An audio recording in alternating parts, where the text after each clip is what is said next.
ప్రార్థన.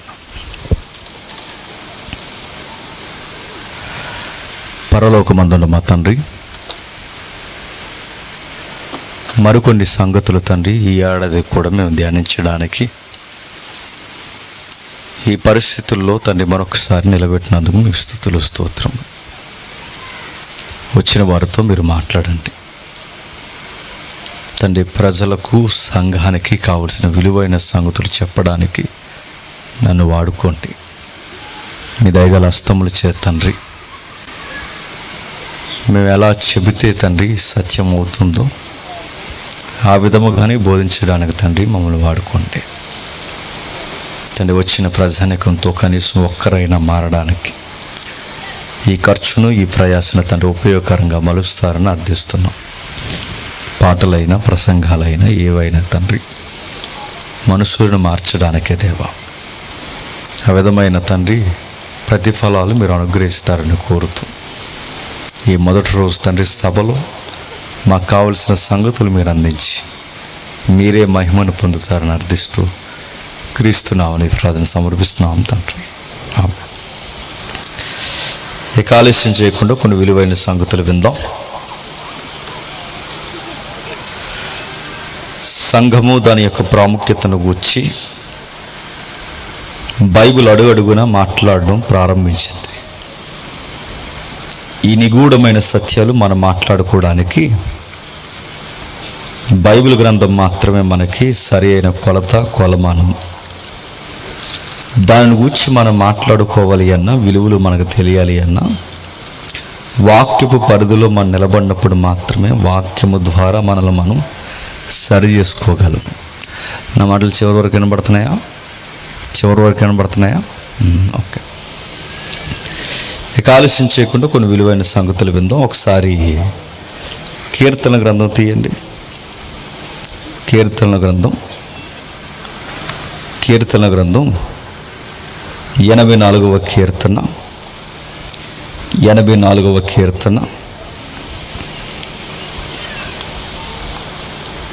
మొదటి వచనం నుండి ఒకసారి మార్చి చదువుదాం.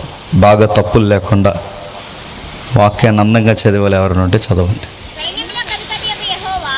సైన్యములకు అధిపతియగు యెహోవా, నీ నివాసములు ఎంత రమ్యములు!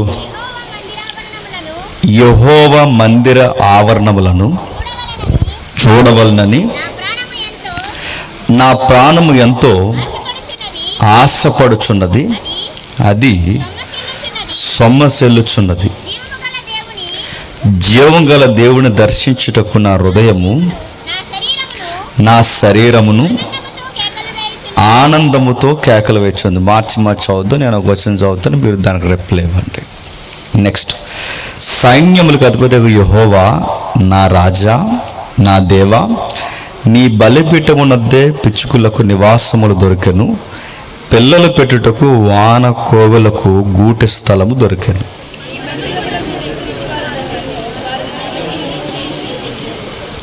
నీ వలన బలమునందున మనుష్యులు ధన్యులు, యాత్ర చేయి మార్గములు వారికి అతి ప్రియములు.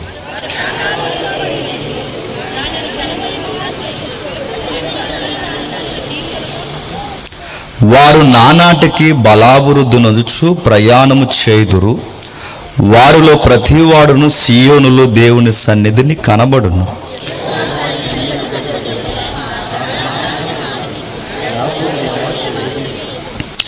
దేవా, మా కేడమ దుష్టించుము, నీవు అభిషేకించిన వారి ముఖము లక్షింపుము.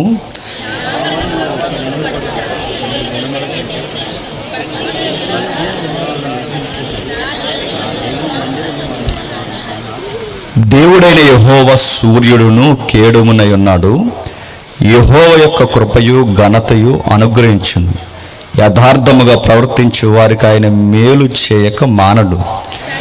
సైన్యములకు అధిపతియగు యెహోవా, నీ యందు నమ్మిక ఉంచేవారు ధన్యులు. ఆగుతాం. నేను ఎందుకు చదివించానంటే, ఇలా చదివే అలవాటు మెయిన్ లైన్ చర్చిలో ఉంది మనకి. కీర్తన గ్రంథం అనగానే వాక్య పట్టణాలకే పరిమితం పెట్టాం దాన్ని. కీర్తన గ్రంథం అనగానే ఇలా మార్చి చదువుకోవడంలో పిహెచ్డీలు చేసాం మనం. పద్య భాగాలు అప్పగించినట్టు గద్య భాగాలకు వివరణ ఇచ్చినట్టు చక్కగా చదువుతాం మనం. కానీ నేను అడుగుతున్నాను, చదువుతున్న కీర్తనలో ఆ యొక్క నిగూఢమైన సత్యాలు గ్రహించే సంఘాలు కరుమరుగైపోయాయి. చాలా కాలం వరకు నాకు ఒక నేరో మైండ్ ఉండేది కీర్తనల మీద. ఒకవేళ కీర్తనలు చదివితే అవి దావీదు కీర్తనలు అయితేనే చదివేవాడిని. ఇక మిగిలిన వారి కీర్తన రాస్తే ఇంకా మిగిలిన వాళ్ళు రాశారులే అన్న ఫీలింగ్ అన్నమాట. మనకి అప్పుడప్పుడు కొన్ని కోణాలు ఉంటాయిగా. దావీదు కీర్తనలు అయితేనే బెస్ట్ సాంగ్స్ అన్నట్టు, మిగిలిన వారు సాంగ్స్ అంతా పట్టించుకోవాల్సిన అవసరం లేదన్నట్టు చాలా కాలం వదిలేసిన కీర్తనలో ఈ భావం చాలామంది సేవకులు ఉందని కూడా వాళ్ళు కూడా వివరించారు. అలాంటి విడవబడిన కీర్తనలు, ఇది ఒక కీర్తన. ఈ కీర్తన చదువుతున్నప్పుడు మనం అనుకుంటాం, ఎంత ప్రత్యేకత లేకపోతే ఈ 150 కీర్తనలో దేవుడు వీళ్ళ కీర్తనలు పెట్టిస్తాడంటే. దేవుడు కీర్తన గ్రంథం కొరకు ఒక కితాబు ఉంది. ఆ కితాబు ఏంటంటే బైబిల్కి హృదయ స్పందన లాంటిదంట కీర్తన. ఒక ట్యూన్ అది వినబడుతున్నప్పుడు అది హృదయానికి ఎంత హాయిగా ఉంటుందో, బైబిల్లో కూడా హృదయం లాంటిది కీర్తన గ్రంథం. ఆ కీర్తనను మనం అర్థం చేసుకోవడంలో కాస్తంత వెనకం చేసామనే చెప్పాలి. కీర్తన గ్రంథం ఎప్పుడు ఎక్కువ ఎవరు చదువుతారంటే చర్చిల్లో చదువుతారు. ఇంకెప్పుడు చదువుతారంటే ఎప్పుడన్నా మనసు బాగోకపోతే చదువుతారు. ఇంకెప్పుడు చదువుతారంటే చదివితే 127 కీర్తన చదువుతారు. ఎవడైనా చచ్చిపోతే 90 కీర్తన చదువుతారు. అంతే, ఇంక చదవరు దాన్ని. ఇలాంటి కీర్తన జోలికి వెళ్ళరంటే వెళ్ళరు. ఈ కీర్తన నేను చదువుకున్నప్పుడు నా మనసుకు చాలా హాయిగా అనిపించిన కీర్తన ఇది. మొన్న రీసెంట్గా మా చర్చి విలువ ఏంటో తెలియాలని ఈ కీర్తన నేను వివరించాను. ఒకసారి చూద్దాం. ఏదన్నా ఒక సందర్భాన్ని మనం చదివినప్పుడు దానికి ఒక నేపథ్యం ఉంటుంది.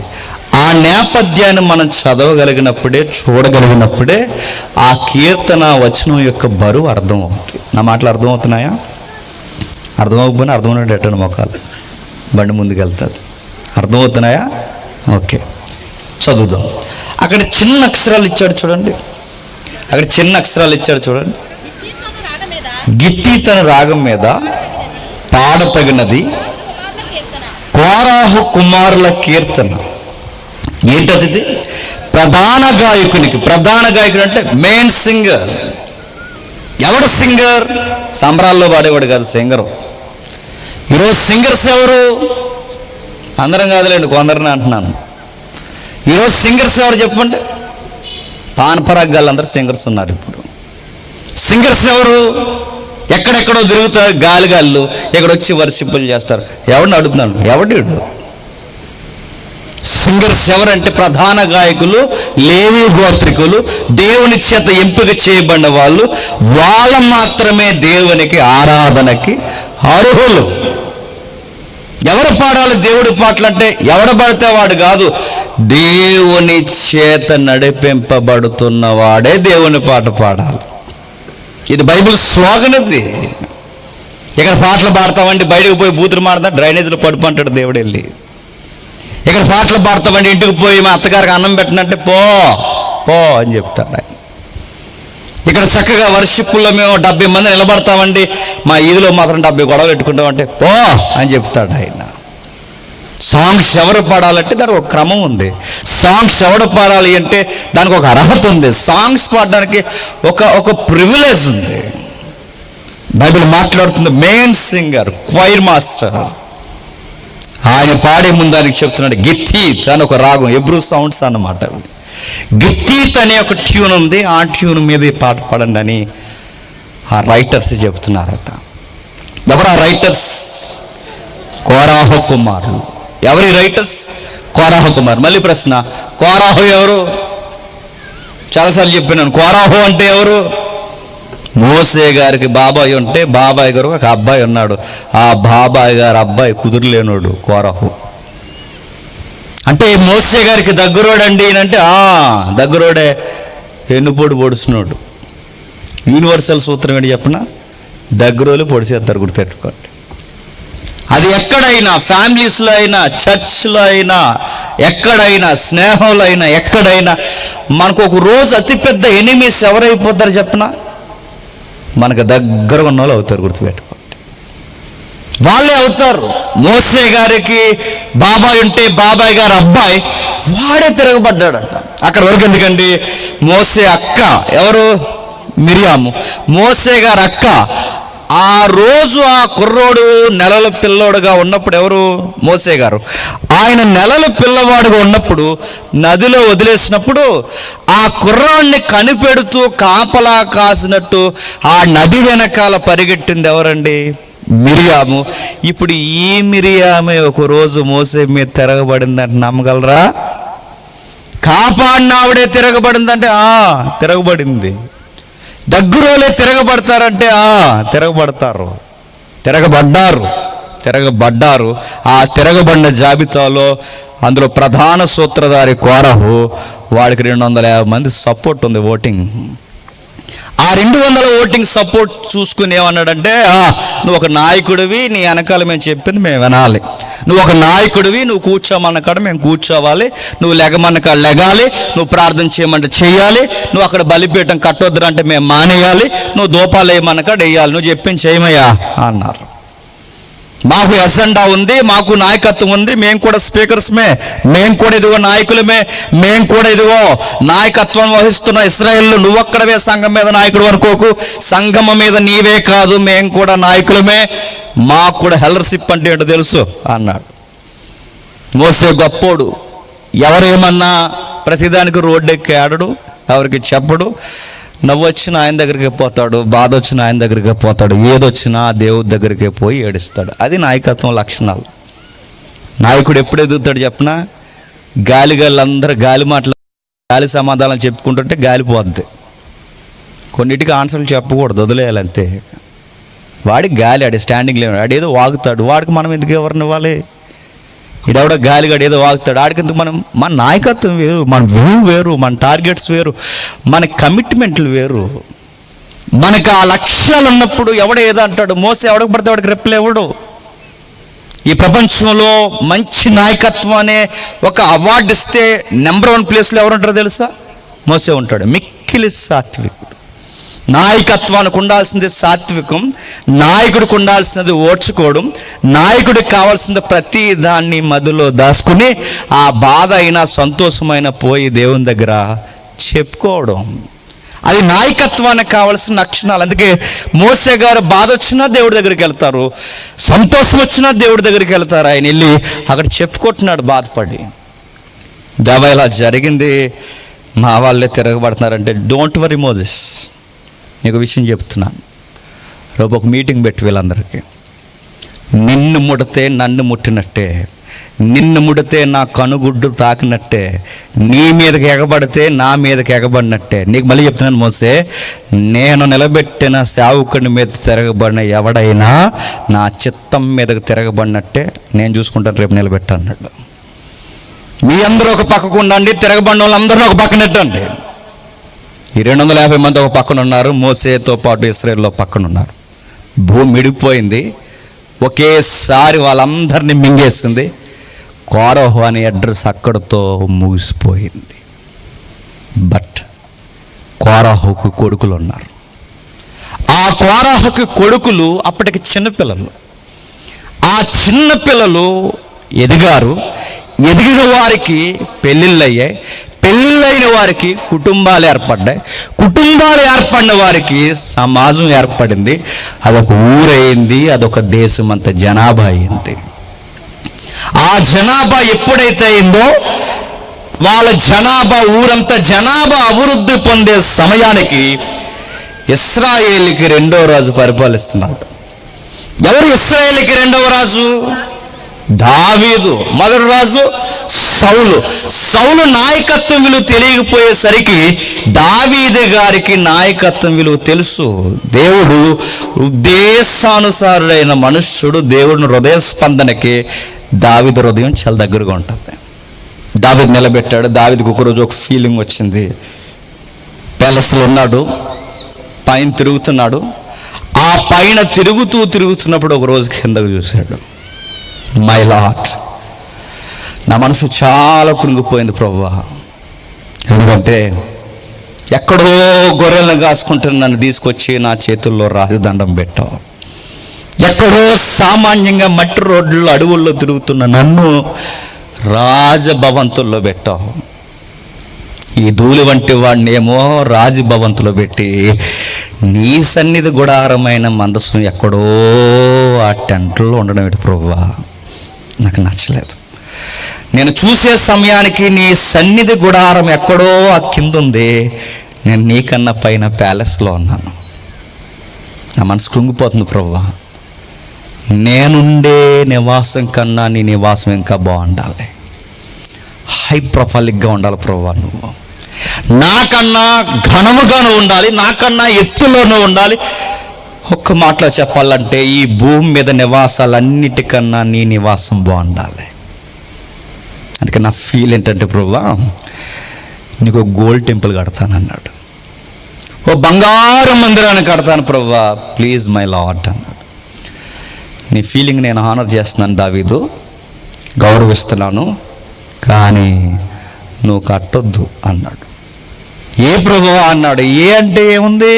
నీ చేతులు రక్తము చేత తడిసిపోయాయి, అందుకు నువ్వు కట్టొద్దు. నీ ఐడియాలజీ నాకు నచ్చింది, కానీ ఒక విషయం గుర్తుపెట్టుకో, నాకెక్కడ కడతారు మీరు మందిరం? ఆకాశం నా సింహాసనము, భూమి నా పాతిపెట్టును, అయినను నువ్వు కడతానన్నావు కనుక కట్టేస్తాను. అయితే ఒక ప్లాన్ ఆఫ్ యాక్షన్ ఉంది. నీ ఐడియాలజీ ఏదైతుందో ఆ ఐడియాలజీని అలాగే ఉంచు, దాన్ని నీ కొడుకుని ద్వారా నేను నెరవేరుస్తాను. ఇంకా నీ కొడుకు పుట్టక ముందు కొడుకు పేరుతో సహా చెప్తున్నాను, నీకు కొడుకు పుడతాడు, ఆ కొడుకు పేరు సొలొమోను. ఆయన ద్వారా కట్టిస్తాను కనుక అప్పటి వరకు నువ్వు ఈ మందిరం కూడా ఏం తేకంటే, అలాగే ప్రభువా నేనేం కట్టనులే అన్నాడు. అప్పుడు దావీదు ముందస్తు చూపు చూశాడండి. దావీదుకి చాలా బిగ్ పిక్చర్స్ తెలుసు ఆయనకి. ఆయన దృష్టికోణం పెద్దది కనుక ముందస్తు చూపు చూసి, నా కొడుకు నేడో రేపో వస్తాడు, వచ్చినవాడు మందిరం కట్టాలంటే స్థలం ఉండాలిగా. 46 ఎకరాల స్థలం, కళ్ళం అనే పదం ఉంది, 46 ఎకరాల స్థలం కొన్నాడు ఆ రోజు దావీదు. ఎవడో ఒక పొరుగు వాడి దగ్గర 46 ఎకరాల స్థలం కొన్నాడు. ఆ స్థలం కొని నా కొడుకు వచ్చే సమయానికి మందిరం కట్టాలంటే స్థలం ఉండాలి. ఆ 46 ఎకరాల స్థలం కొరకు ఇప్పుడు టీవీ 9లో ఈ రోజుకి కరెంట్ న్యూస్ వస్తుంది, మీరు చూడండి. యుద్ధాలు జరుగుతున్నాయి. ఇజ్రాయెల్ దేశం యుద్ధం. మన వరకు పాలస్తీనా ఇజ్రాయెల్ యుద్ధం, ఇప్పుడు పాలస్తీనా ఒక తోకలా తయారైంది ఇరాన్. అటు ఇరాన్ అయినా, ఇరాక్ అయినా, ఇటు గల్ఫ్ దేశాలైనా, ఈ దేశాలు ఏవైనా, ఈ ఇస్లామిక్ భావజాలం ఉన్న ఇంక్లూడింగ్ పాకిస్తాన్ అయినా, ఏ దేశాలైనా పాలస్తీనా ప్రజలకు ఎందుకు సపోర్ట్ ఇస్తాయంటే 46 ఎకరాల స్థలం కోసమే గొడవ అంతా. ఏ 46 ఎకరాల స్థలం? దావీదు కొన్న 46 ఎకరాల స్థలం. అంటే ఇక ప్రపంచంలో ఎక్కడ ఎకరాలు లేవా? ఉన్నాయి. మీ ఊర్లో లేవా? ఉన్నాయి. ఇక్కడ అమ్ముతారా? ఎందుకు అమ్మరో? డబ్బులుంటే అమ్ముతారు.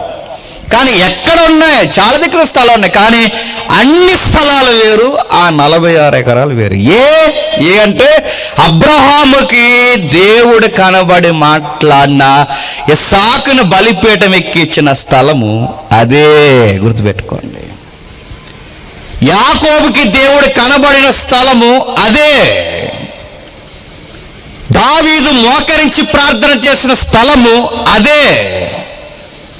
నేడు రేపో సొలొమోను మందిరం కట్టబోయే స్థలము ఆ 46. ఇన్ని సెంటిమెంట్స్ అక్కడ ఉన్నాయి కనుకే ఇటు అబ్రహాము పిల్లలు, రెండో భార్య పిల్లలు ఎవరు? ఇస్మాయేలుకి చెందిన వారు, లేదా ఈ పాలస్తీనా ప్రజలు. అంటే ఈ ప్రజలకైనా ఆ 46 ఎకరాలే కావాలి, ఇటు ఇజ్రాయెల్కైనా ఆ 46 ఎకరాలు కావాలి. అంటే అది పితరుల యొక్క సెంటిమెంట్ ల్యాండ్. అది సెంటిమెంట్ ల్యాండ్ కనుకే వాళ్ళకి అది కావాలి. ఇంకా చెప్పాలి అంటే సుమారు 5వ శతాబ్దంలో లేదా క్రీస్తు శకం 5వ శతాబ్దంలో వాళ్ళకి ఇంకా సెంటిమెంట్స్ ఉన్నాయి. అక్కడ సెంటిమెంట్స్ ఏమున్నాయంటే, వీళ్ళకు ఒక ప్రవక్త ఉంటాడు, ఆయన పేరేట నడక్కని లైవ్ వెళ్తుంది, ఇంటికి వెళ్ళాక చెక్ చేసుకోండి ఎవరో. ఆ ప్రవక్తకి గాబ్రియల్ కనిపించింది ఎక్కడంటే అక్కడే అంటారు వాళ్ళు. ఎవరైనా మీకు సంబంధించిన వారు ఇజ్రాయెల్ దేశంలో ఉంటే ఇజ్రాయెల్ ఫోటో తెచ్చుకుని ఇంట్లో అంటించుకున్నప్పుడు ఇజ్రాయెల్ దేశం చూసినప్పుడు ఒక గోల్డ్ బౌల్ కనిపిస్తుంది, చూసారా? ఇలా దబ్బినిచ్చినట్టు. తాజ్మహల్కి పైన ఉంటుంది కప్పు, ఇలా దబ్బిలించి ఇలా బోర్లు ఇచ్చినట్టు ఉన్న ఆ కప్పు అదే సొలొమోను మందిరం అనుకుని మన బ్యాచ్ దానబెట్టేస్తుంటారు. అది సొలొమోను మందిరం కాదు అయ్యా, అదేంటో తెలుసా? మసీదు. ఏంటది? మసీదు. మసీదు అక్కడ అలా వచ్చిందండి అంటే అదో పెద్ద హిస్టరీ. మళ్ళీ ఇప్పుడు మొదలెడితే తెల్లారుద్ది. అక్కడికి మసీదు ఎలా వచ్చిందంటే, ఇజ్రాయేల్ మాట వినకపోతే పక్క రాజ్యాలను తీసుకొచ్చి దేవుడు డెప్మే కొట్టి తరిమేశాడు ఆ దేశం నుంచి. నెబుకద్నెజర్ టైంలో తరిమేశాడు, మాదీయ పార్సికుల టైంలో తరిమేశాడు, గ్రీకులు దులుమాడేశాడు, బాబిలోనియన్స్ తర్వాత మళ్ళీ 4వ సామ్రాజ్యమైన రోమన్స్ వరకు ఇశ్రాయేలుని తరిమేశారు. ఈ తరుములాట మధ్య సొంత భూభాగంలో వీళ్ళు ఉండలేనప్పుడు పక్కనే కాసు కూర్చున్నారు. ఎవరు? ఇస్మాయిల్ సంతానం. ఎవరో లేని టైంలో ఊడ్చి అమర్చున్నట్టు చూసి వచ్చి ఇక ఈ 40 ఎకరాలు మాదే అన్నట్టు లాగేశారు. ఏది? ఈ 46 ఎకరాల స్థలం. అప్పుడు ఎవరు లేని టైంలో ఆ శకాలు అంటే క్రీస్తు శకం తర్వాత ఏం చేశారంటే అక్కడ మసీదు కట్టేశారు. అలా వచ్చింది మసీదు. ఎక్కడ కట్టారయ్యా తీరా ఈ మసీదు అంటే సొలొమోను పునాదుల మీదే కట్టేశారు. ఓకే, హిస్టరీ ఇప్పుడు ఇది వీళ్ళ పక్కన పెట్టండి. ఈ 46 ఎకరాల స్థలంలో ఇప్పుడు మందిరం కట్టాలని ఫిక్స్ అయ్యాడు దావీదు. కొడుకు వచ్చి కడతాడు. కొడుకు కావాల్సిన బ్యాక్గ్రౌండ్ అంతా రెడీ చేశాడు. నా మాట అర్థమవుతుందా? ఈ కీర్తన ఏంటో అర్థం అవ్వాలి అంటే ఇంత చరిత్ర మనం వెనకాల తిరగేయాలి. మనం ఏం తిరగేయం. మనం ఏది రమ్యంగా వాక్యం ఉంటే అది కట్ చేసి వాగ్దానం కార్డు తీసుకుని అది తగిలించుకుని తిరిగేస్తాం సంవత్సరం అంతా. నేను అడుగుతున్నాను, అలా తిరిగేస్తే కుదురుద్దా? అలా అవుతుందా అని అడుగుతున్నాను. సందర్భం చూడవా? రచయిత ఉద్దేశం పట్టించుకోవా? పరిశుద్ధాత్మ ప్రేరణ ఏంటో అసలు ఆ నేపథ్యం నుంచి మనతో ఏం మాట్లాడతాడో ఈ టెక్స్ట్ ఫాలో అవ్వకపోతే అది వాక్యం చదవడం అవుతుందా? సరి అయిన బైబిల్ స్టడీ అంటారా దాన్ని? అనరు. ఎలా పడితే అలా ఎక్కడున్న కార్డులు అక్కడ తీసి రమ్యమైన వాక్యాలు తీసుకున్న వాటిని కార్డులు తయారు చేసుకుని పెట్టుకుంటే అది సరి అయిన వాక్య వివరణ అవుద్దా? 31st వస్తాయి చిలకలన్నీ కార్డులు తీయడానికి. అదే కార్డులెట్టుకు వెళ్ళి చిలకలు 31st వస్తారు, కార్డు పట్టుకెళ్ళడానికి వస్తారు. ఈ లోపల పాస్టర్ గారు ఒకడికి బాధ్యత అప్పగించాడు. పాస్టర్ గారు బాధ్యత అప్పగిస్తే కంగారోడు కార్డులు కలిపేయాడు. ఒకడు కంగారుగాళ్ళు ఉంటారు కానీ కొంతమంది. పాస్టర్ గారు 31st బిజీగా కొంచెం చూడరా, మళ్ళీ పని ఉంది ఇవన్నీ చూసుకుంది, మళ్ళీ భోజన కార్యక్రమాలు ఏమైనా కొనాలి, కిరాణా షాప్ అంతా కొనుక్కుని వస్తాను జాగ్రత్త చూడరంటే ఈ లోపల కంగారోడు కార్డులు కలిపాడు. మొగోలు ఆడోళ్ళు కలిసిపోయి ఈ లోపల కార్డులు ఇద్దామన్న సమయానికి కార్డులు మారిపోయిన ఒకడు కార్డు వచ్చేసింది పెళ్ళిగాన్నాడుకి. అందులో కార్డులు ఎలా ఉంది, వచ్చే ఏడాదికి గర్భవతం అవుతాను. అవుతాడా? సత్తాడా? అవుతాడా అని అడుగుతున్నాను. అలా అడుగుతున్నాను. అయ్యేమి వ్యవహారం బైబిల్ చదువుకోడు. కార్డులు తీయచ్చా తీయకూడదన్న తర్వాత పక్కన పెట్టండి, డిబేట్ చేయట్లేదు. కానీ ఏ కార్డు తీసినా దాని సందర్భం కూడా దగ్గర పెట్టుకుని చదువుకో, దేవుడు నీతో మాట్లాడతాడు. ఇది ఇప్పుడు అర్థం చేసుకుంటున్నాం మనం. ఎకరాల స్థలం కొన్నాడు, కొడుకు వచ్చాడు అన్నట్టుగానే. ఎవరు? జ్ఞాని అయిన సొలొమోను వచ్చే సమయానికి కావాల్సిన డిపార్ట్మెంట్స్ రెడీ చేశాడు దావీదు గారు. ఏమేమి డిపార్ట్మెంట్స్ రెడీ చేశాడంటే, స్థలం ఉంటే సరిపోద్దా? మందిరం ఉంటే సరిపోద్దా? సేవకులు ఉండాలిగా. సేవకులు లేనప్పుడు సంఘం ఉంటే ఏమవుద్ది? సంత అవుద్ది. సేవకులు లేనప్పుడు సంఘం ఏమవుద్ది? సంత గొడవలు అవుతాయి. సేవకుడు ఉండాలి. సేవకులు ఉండాలంటే దావీదు ఒక నిర్ణయానికి వచ్చాడు. ఏ నిర్ణయానికి వచ్చాడు? సేవకులు కావాలి. ఏ పట్టిక ప్రకారం సేవకులు తీయాలి? లేవి అనే ఒక పట్టిక ప్రకారం సేవకులు తీశాడు. నెక్స్ట్, సేవకులు ఉంటే సరిపోద్దా? గాయకులు ఉండాలి. గాయకులందరినీ సుమారు ఒక 270 మంది ఉంటారు. మేజర్ ఫిగర్ అది. ఆ 270 మంది లేదా సుమారు 300 లోపు ఒక ఫిగర్ని లేవి క్రమం నుంచి మళ్ళీ గాయకులు తీశాడు. సేవకులు ఉన్నారు, గాయకులు ఉన్నారు. ఇంత ఎకరాల స్థలాన్ని దేవాలయాన్ని క్లీన్ చేయాలంటే క్లీనింగ్ డిపార్ట్మెంట్ ఉండాలిగా. ఆ క్లీనింగ్ డిపార్ట్మెంట్ చేసేవారిని, శుభ్రాలు చేసేవారిని కూడా, పరిచారకులను కూడా తీశాడు. అందరూ ఉన్నారు. అయితే ఆ మందిరాన్ని దేంతో కట్టబోతున్నారంటే గోల్డ్తో కట్టబోతున్నారు. ఆ గోల్డ్తో కట్టబోయే మందిరానికి గోల్డ్కి కాపలా ఉండాలో వద్దా? ఉండాలి కదండి. గోల్డ్ కాపలా లేకపోతే భక్తులు ఏం చేస్తారండి? చెప్పండి. గోల్డ్కి కాపలా లేకపోతే భక్తులు ఏం చేస్తారు? గుళ్ళో గంటట్టిపోతారు. శతగోపురం అట్టిపోయాడు మన గుళ్ళో, తెలుసా? ఎత్తుకుంటున్నాడు పాపం ఆయన. పట్టుకెళ్ళిపోతారు. భక్తులు అక్కడ దాకా ఎందుకు? గుడికి చర్చకు వచ్చి కొత్త చెప్పులు వేసిపోతారు, చీపుర్లు అట్టిపోతారు, గల్లా పెట్టలు అట్టిపోతారు, కానుకల డబ్బాలు అట్టిపోతారు. భక్తులు అలా కూడా ఉంటారంటే అలా ఉంటారు కొంతమంది భక్తులు. అలాంటి భక్తులు చర్చి విలువ తెలియని వాళ్ళు, దేవుడి విలువ తెలియని, భయం లేని వాళ్ళు, ఏదో అలా ఆచార సాంప్రదాయంగా చర్చికి వచ్చిన వాళ్ళు, దేవాలయానికి వచ్చిన వాళ్ళు పట్టుకెళ్ళిపోతారు. పడి అక్కడ వరకు, ఎందుకంటే గర్భగుడిలో దేవుడు మంగళసూత్రాలు అడ్డిపోతారు, దేవుడు వడ్డానం పట్టిపోతారు. పనికొస్తాడంటే రాళ్ళగాని దేవుడిని కదిపితే ఆ దేవుడిని కూడా అమ్మేస్తారు. అమ్మారు, బంగారు సిలువ చేయించి చర్చిలో పెట్టండి, ప్రార్థన చేసుకుని అట్టిపోతారు. వండిస్తారా భక్తుడు? ఈ విషయం తెలుసు దావీదుకి. అందుకే ఈ భక్తులు పట్టుకెళ్ళిపోయి వ్యవహారం అని సేవకులు ఉన్నారు, గాయకులు ఉన్నారు, పరిచారకులు ఉన్నారు. ఇంత ఎకరాల స్థలంలో గోల్డ్ టెంపుల్కి కాపలా కాయాలి అంటే పహల్వాన్స్ కావాలి, సైనికులు కావాలి, బలగాలు కావాలి. ఎవరిని పెడితే బాగుంటుంది బలగాలంటే? లేవి క్రమంలో నుంచి ఒక శాఖ విడిపోయింది. ఆ శాఖే కోరాహు కుమారులు. ఆ కుమారులు ఒక పెద్ద జనాంగమై ఉన్నారు. దావీదు అన్నారు, అబ్బాయి ఇలా రండి, మీరందరూ ఏం చేస్తారంటే రాబోయే మందిరానికి పోలీసులుగా మీరు ఉండండి రాబోయే అని చెప్పాడు. అది కోరాహు కుమారులు అనగానే గేట్ కీపర్స్, చెకింగ్ డిపార్ట్మెంట్, సైనికులు. దేనికి? ఎకరాల స్థలాన్ని కాపలా కాసే సైనికులు. ఇప్పుడు ఈ సైనిక బలగాలు కొన్ని సాంగ్స్ రాశారు చాలా సాంగ్స్. ఆ పాటల్లో వాళ్ళు డ్యూటీ చేస్తూ, మందిరాన్ని చూస్తూ, ప్రజలను అబ్జర్వ్ చేస్తూ, వస్తూ పోతున్న వాళ్ళందరినీ చూసి పాటలు రాసుకున్నారు. ఆ పాటల్లో ఒక పాటే చెప్పండి. ఇప్పుడు 84వ కీర్తన. ఇది బ్యాక్గ్రౌండ్. ఇప్పుడు వెళ్దాం, ముందుకు వెళ్దామా? చూద్దాం ఒకసారి, చదువుతారండి. సైన్యములకు అధిపతివైన యెహోవా, నీ నివాసములు ఎంత రమ్యములు! యెహోవా మందిర ఆవరణమును చూడవలనని నా ప్రాణము ఎంతో ఆశపడుచున్నది, సొమ్మ చెల్లుచున్నది. జీవము గల దేవుణ్ణి దర్శించుటకు నా హృదయము, నా శరీరము ఆనందముతో కేకలు వేచుంది. మళ్ళీ ఒక చిన్న బ్యాక్గ్రౌండ్ చెప్తాను వినండి. ఈ సాంగ్స్ ఎక్కువ ఇశ్రాయేల్ ఇప్పటికీనండి. ఇశ్రాయేల్ ఎప్పుడు పాడుకుంటారంటే, ఇశ్రాయేల్కి ముఖ్యమైన పండుగలు ఉంటాయి, తెలుసు కదండి. పస్కా, పెంతుకొస్తు, గుడారాలు, ఇలా కొన్ని పండుగలు ఉంటాయి. గుడారాల పండుగ మళ్ళీ గుంటూరుగా వెళ్ళిపోతారు. వాళ్ళ పండుగలు ఏవైతే ఉన్నవి ఈ ప్రత్యేకమైన పండుగలు. ఇశ్రాయేల్ భూభాగాలు రకరకాలుగా చెదిరిపోయి విస్తరించున్నారు. అక్కడ వరకు ఎందుకండి, మన ఇండియాలో కూడా యూదులు ఉన్నారు. మన గుంటూరులో యూదుల ఈదే ఉంది. ఆ యూదులకి మన ఇండియాలో ఇచ్చిన రిజర్వేషన్లో వాళ్ళని ఏ కేటగిరీలు వేశారు చెప్పిన? ఎస్సీ ఎస్టీ కేటగిరీలు వేశారు యూదుల్ని. సరే, అది ఎదిగేసారు, అదో పెద్ద వాదన, పక్కన పెట్టండి. ఎక్కడ మన మణిపూర్లో ఆ గొడవలు జరిగినప్పుడు వాళ్ళకి మేము ఏదో ఒకటి సహాయం చేద్దామని వెళితే, మణిపూర్లో అక్కడ సమాజ్ మందిరం ఉందంటే మీరు నమ్మగలరా? ఆ పక్కన మేము రెస్ట్ తీసుకునేవాళ్ళం. అక్కడ ఉంది, అక్కడ ఇజ్రాయేల్ ఉన్నారు, మణిపూర్లో ఉన్నారు, గుంటూరులో ఉన్నారు, మన ఇండియాలో చాలా రాష్ట్రాల్లో ఉన్నారు. అండమాన్లో కూడా వీళ్ళ అడుగు జాడలు ఉన్నాయి. వీళ్ళందరూ ఎక్కడెక్కడున్న ప్రపంచ దేశాల్లో చెదిరిపోయి ఎక్కడున్నా సరిగ్గా వీళ్ళకి పండుగలు జరిగే టయానికి ఎక్కడికి వెళ్ళిపోతారు? ఇజ్రాయెల్ దేశం యెరూషలేము మందిరం టయానికి అక్కడికి వెళ్తారు. అక్కడికి వెళ్ళేటప్పుడు ఇప్పుడంటే ఫ్లైట్లు ఉన్నాయి, ఇప్పుడంటే కార్లు ఉన్నాయి, ఇప్పుడంటే బ్రాండెడ్ బోట్స్ ఉన్నాయి, షిప్స్ ఉన్నాయి. ఈరోజు రకరకాల ప్రయాణాలు ఉన్నాయి. ఆ రోజే ఉన్నాయి.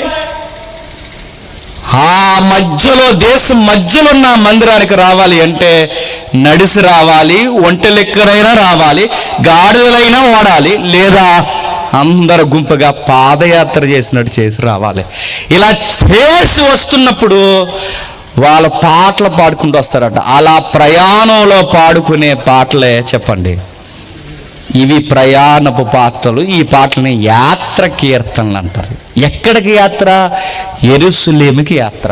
ఈ యాత్ర కీర్తనలో వాళ్ళంటే ఇలా ఫీల్ అవుతారట. అంటే ఇది యాత్రికులు పాడుకుంటారు. ఏమని పాడుకుంటారంటే, సైన్యములకు అధిపతియగు యెహోవా, నీ నివాసములు ఎంత రమ్యములు! యెహోవా, నీ మందిర ఆవరణము చూడవలనని నా ప్రాణం ఎంతో ఆశపడుచున్నది, అది సొమ్మ చెలుచుంది. ప్రశ్న అడుగుతున్నాను, చెప్పండి. ఆ యాత్రికుల యొక్క భావజాలం బయట ఎడతాడు చూడండి. నీ మందిర ఆవరణం చూడాలని నా ప్రాణం ఎంతో ఆశపడుచున్నది. ప్రశ్న అడుగుతున్నాను చెప్పండి. మందిరాన్ని చూడాలని ఆశ ఉందంట వాళ్ళకి, ఆవరణాలు చూడాలని ఆశ ఉందట. ఎందుకు మందిరాలు చూడాలి, ఎందుకు ఆవరణాలు చూడాలనుకుంటున్నారంటే అవి ఎంతో రమ్యముగా ఉంటాయట. ప్రశ్న అడుగుతున్నాను చెప్పండి, ఎందుకు అవి రమ్యంగా ఉన్నాయి? సొలొమోను కట్టించాడనా? గోల్డ్ వాడాడనా? మళ్ళీ ప్రశ్న అడుగుతున్నాను చెప్పండి, ప్రపంచంలో ఎవరికి కట్టలేని నిర్మాణం కట్టాడనా? ఎందుకు ఆ మందిరాలు అంత ఆశగా ఎందుకు చూడాలనుకుంటున్నారు? అవి ఎందుకు రమ్యాలయ్యాయి? ఎందుకు రమ్యాలయ్యాయి అంటే, అవి ఎందుకు అంత అందంగా అయ్యాయంటే, అవి నీ నివాసాలు గనక. అంటే నీవున్నావు గనక నివాసానికి అందం. నువ్వు లేకపోతే అది ఎంత బంగారం వాడినా మాకు అందం కాదు ప్రభువా. అది ఎలా చెప్పగలరండి? వాళ్ళ ఆర్కిటెక్చర్ కోసమే మాట్లాడుతున్నారని మీరు అనుకోవచ్చు, కానీ ఎవరైనా కౌంటర్ చేస్తే దానికి ఒక రెఫరెన్స్ ఉంది. కౌంటర్ రెఫరెన్స్ ఏముందంటే 3వ వచనం చూడండి కిందకి. సైన్యములకు అధిపతియగు యెహోవా, నా రాజా దేవా, నీ బలిపీఠం వద్ద పిచ్చుకలకు నివాసము దొరికెను, పిల్లలు పెట్టుటకు వానకోవులకు గూటి స్థలము దొరికెను. మళ్ళీ అడుగుతున్నాను చెప్పండి, ఆ మందిరంలో, యెరూషలేము మందిరంలో ఏమున్నాయట? పక్షులు చెప్తున్నారు చూడండి.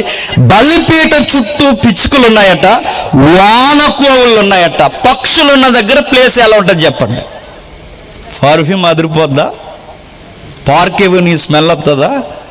ఎలా ఉంటుంది చెప్పండి పిచ్చుకలు? ఇప్పుడు ఆర్కిటెక్చర్ కొరకే ఈ యాత్రికులు మాట్లాడుతున్నారు. ఆర్కిటెక్చర్ అంటే తెలుసుగా, వాటి నిర్మాణం కొరకే. చాలా మంది గుళ్ళకి దేనికి వెళ్తారండి చెప్పండి? దేనికి వెళ్ళి? ఆ గుడి అందం చూడడానికి వెళ్తారు. కొంతమంది ఇంకో ఏ చూడడానికి వెళ్తారు, ఆ ఏటని నన్ను అడగండి. అది వేరు వాతావరణం. ఆ రోజు భక్తులను ఆకర్షించడానికి వికారమైనవన్నీ కట్టేవారు కొంతమంది. కొన్ని గుడుల్లో ప్రశాంతమైన వాతావరణం, కొలలను కట్టేవారు. ఈ రోజుకి మెజారిటీ టెంపుల్స్కి ఎందుకు వెళ్తారంటే ప్రశాంతమైన వాతావరణం కోసం వెళ్తారు. కొంచెంసేపు అక్కడ కూర్చొని, కొంచెంసేపు మాట్లాడుకుని, అక్కడ ఏమైనా పెడితే కొంచెం తిని, కొంచెం సేద తీరదామని వెళ్తారు. ప్లేస్ బాగుంటుంది కనుక. నేను అడుగుతున్నానండి, శుద్ధి శుభ్రం లేని గుళ్ళకి వెళ్తారా? సరిగ్గా ప్రార్థన చేసే దగ్గర పెట్టుందనుకోండి, చేస్తావా? ఇలా ప్రార్థన చేసే స్థలం ఏంటి? మందిర స్థలంలో ముఖ్యమైనది. అక్కడ బలిపీఠం వద్ద పిచ్చుకలు ఉన్నాయంట. బలిపీఠం వద్ద పిచ్చుకలు ఉంటే ఏం చేస్తాయండి? ఏంటి, పక్షులున్న ఫ్యాక్టరీలు కానీ, పక్షులున్న గుళ్ళు కానీ, పురాతనమైన పెద్ద పెద్ద ఎత్తైన కట్టడాల్లో పక్షులు అలా గూట్లు పెడతాయి. ఏం చేస్తాయండి అవి చెప్పండి? రిలీజ్ చేస్తాయి. ఏంటి చెప్పండి? మోసనికి వెళ్తాయి. కొన్ని పక్షులు ఏకంగా అట్లకి ఎప్పుడు వీరేషన్లు అవుతాయి ఏటో మరి. అలా వదులుతూనే ఉంటాయి ఓట అలాగా. నేను అడుగుతున్నాను, వాటి నివాస స్థలాల దగ్గర గుప్పున వస్తుంది. పిల్లలు గుడ్లు పెట్టిన పక్షి దగ్గర కానీ, పిల్లలున్న పక్షి దగ్గర ఇంకా స్మెల్ వస్తుంది. నీ నివాస స్థలాలు రమ్యంగా ఉన్నాయంటే మరి పక్షులు ఉన్న కాడ రమ్యంగా ఉంటుందా? కారుతా ఉంటుంది చెప్పండి.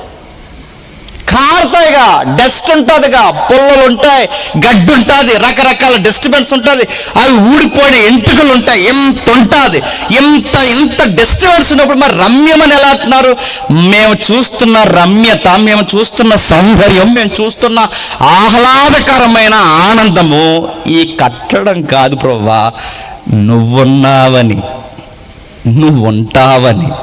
ఈ నివాస స్థలాలు మాకు ఎందుకు ఇష్టం అంటే నువ్వున్నావని. అందుకే నిన్నెప్పుడెప్పుడు చూద్దామా అని మా ప్రాణము ఆశపడుచున్నది. నా ఆశ అది నేను సొమ్మచెలుచున్నది. జీవము గల దేవుణ్ణి దర్శించుటకు నా హృదయము, నా శరీరమును ఆనందముతో కేకలు వేచున్నది. ఆనందముతో కేకలు వేచుంది. ఆనందంతో కేకలు వేయడం అంటే ఒక ఉదాహరణ చెప్తానే వినండి. రేపే నీ అకౌంట్లోకి ₹1 పడిపోయినాయి అనుకోండి, ఏం చేస్తావు చెప్పు? ఇంక నువ్వు పడుకోవు, ఇంకెవడిని పడుకో, నువ్వు ఇంట్లో నిద్ర ఉండదు. ఇంకా ఆనందంలో నిద్ర రాదు మనకి. రేపే నీకు ఎక్కడ లేని గ్రూప్ 1 ఉద్యోగం ఇచ్చేసారనుకో, ఏం చేస్తావు? గ్రూప్స్ అంటే తెలుసుగా, IAS, IPS. గ్రూప్ 2లో MRO, ఇంకా ఉన్నాయి కదా DSP. ఇవి నేను అడుగుతున్నాను, ఏ గ్రూప్ 2లోనో గ్రూప్ 1లోనో నీ వానాకాలం చదువుకు ఉద్యోగం వచ్చేస్తే ఏం చేస్తావు? ఏం చేస్తావు? లేదు, మీరు పెద్దోళ్ళు నడివేసి ఉన్నవారు, రేపే నీకు గవర్నమెంట్ నిన్ను బాగా అర్థం చేసుకుని ఊర్లో బెస్ట్ మంచోడు ఎవరంటే నువ్వే, నీ పేరే తీసారు, ఆధార్ కార్డు పక్కకి తీసి నీకు 100 ఎకరాలు ఇస్తుందండి గవర్నమెంట్ అంటే ఏం చేస్తావు? నిద్రవు. ఇంకా ఏమంటావు? యాహూ అంటావు. ఇంకేమంటావు? ఎస్ మంచోండ్రా ఊళ్ళో నేను, తెలిసింది గవర్నమెంట్కి అంటావు. ఎంత ఫీల్ అవుతాం? ఉద్యోగం వస్తే కేకేస్తాం, డబ్బులు వస్తే కేకలేస్తాం. అక్కడ వరకు ఎందుకండి, అన్ని కట్టిన సీడీ డబ్బులు వస్తేనే నిద్ర అమ్మాను. మనకి ఏదైనా ఒక సక్సెస్, ఒక ప్రివిలేజ్ లేదా ఒక గిఫ్ట్, లేదంటే మనం ఎక్స్పెక్ట్ చేయని ఒక అద్భుతం మనకు జరిగితే ఎంత ఫీల్ అవుతామండి? అలా ఫీల్ అవుతారంట ఆ యాత్రికులు. ఒకడు కోటిస్తే ఎంత ఎగిరి గెంతేస్తాడో, ఒకడు ఉద్యోగం వస్తే ఎంత ఎగిరి గెంతేస్తాడో, రేపు చర్చికి వెళ్తున్నామంటే అంత హ్యాపీ ఫీల్ అవుతారంట వీళ్ళు.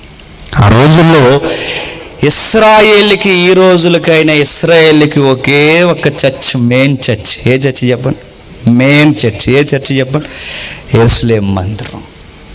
మనకలా 70 సంఘాల చర్చిలు లేవాళ్ళకి ఒకే ఒక చర్చ్, అది దేశానికి నడిమధ్యలో ఉంటుంది.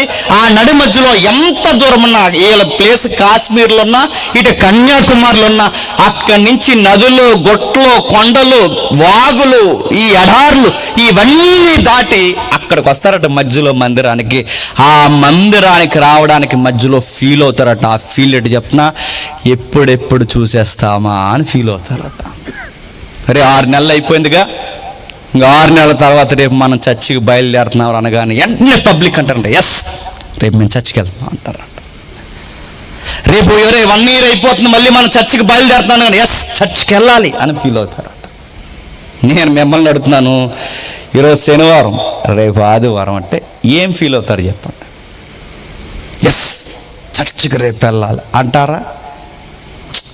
రేపు చర్చికి వెళ్ళాలిరా, ఆదివారం పెట్టారట ప్రోగ్రాం, మరి ఎప్పుడు పెట్టాలి నీకు?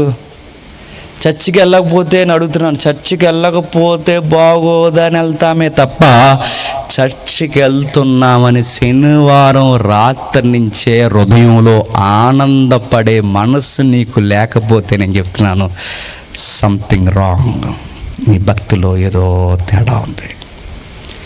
నువ్వు చర్చి పట్ల నీకు సరి అయిన అవగాహన లేదు. చర్చికి ఎందుకు వస్తారయ్యంటే వీళ్ళు చెప్తున్నారు, దేవుడు ఉంటాడండి, ప్రెసెన్స్ ఆఫ్ గాడ్. ఆ దేవుని ఉనికి ఎక్కడ ఉంటుంది? ఆయనతో మాట్లాడే ఒక బెస్ట్ టైమింగ్ సార్ చర్చ్ అంటే. అందుకే సార్ ఎప్పుడు ఆదివారం వస్తుందని సోమవారం వచ్చిన దగ్గర నుంచి ఎదురు చూస్తాం సార్ అంటారంట వాళ్ళు. వాళ్ళ చర్చి కొరకు ఎదురు చూస్తారట, మనం చర్చి కొరకు ఎదురు చూడవండి. చర్చికి వచ్చి చర్చి ఎప్పుడు వదిలేస్తారా అని ఎదురు చూస్తాం మనం. మీటింగ్ వచ్చి మీటింగ్ ఎప్పుడు వదిలేస్తారా అని చూస్తాం.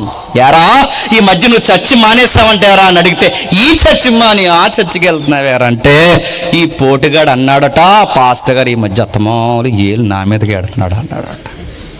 వీళ్ళు ఎత్తకూడదు, గద్దించకూడదు, ఏమనకూడదు అన్నంతకు మానేసి పోటు కూడా ఏడో చర్చికి వెళ్ళిపోయాడు అని అడుగుతున్నాను. ఇక్కడ స్థిరం లేని, వరం లేని, స్థిరం లేనివాడికి రేపు పొద్దున్న ఏ చర్చికి వెళ్ళినా వీడికి స్థిరం, వరం, స్థిరం ఉంటుందా చెప్పండి? ఉండదు. నీకు ఈ చర్చి నువ్వు తెలియనప్పుడు నువ్వు ఏ చర్చికి వెళ్ళినా నిలబడవరయ్యా, గద్దిస్తాడు, ఏడట్టు చూపిస్తాడు. మారా నీ డబ్బులు ఎవడికి కావాలి? నీ కానుక ముందు నీ బతుకే దేవుడికి కావాలని అడుగుతారు. దాని కొరకు నువ్వు చర్చ్ మానేస్తున్నావంటే నీకు చర్చ్ ప్రజెన్స్ నీకు తెలుసా? పాట ఇవ్వకపోతే మానేసే వాళ్ళు ఉన్నారండి. అతమాలు ఆలకిద్దారండి, పాటలు మానేయమండి అంటారు. పాట కోసం మానేసావా? పాట కోసం మానేసే వాళ్ళు ఉన్నారు.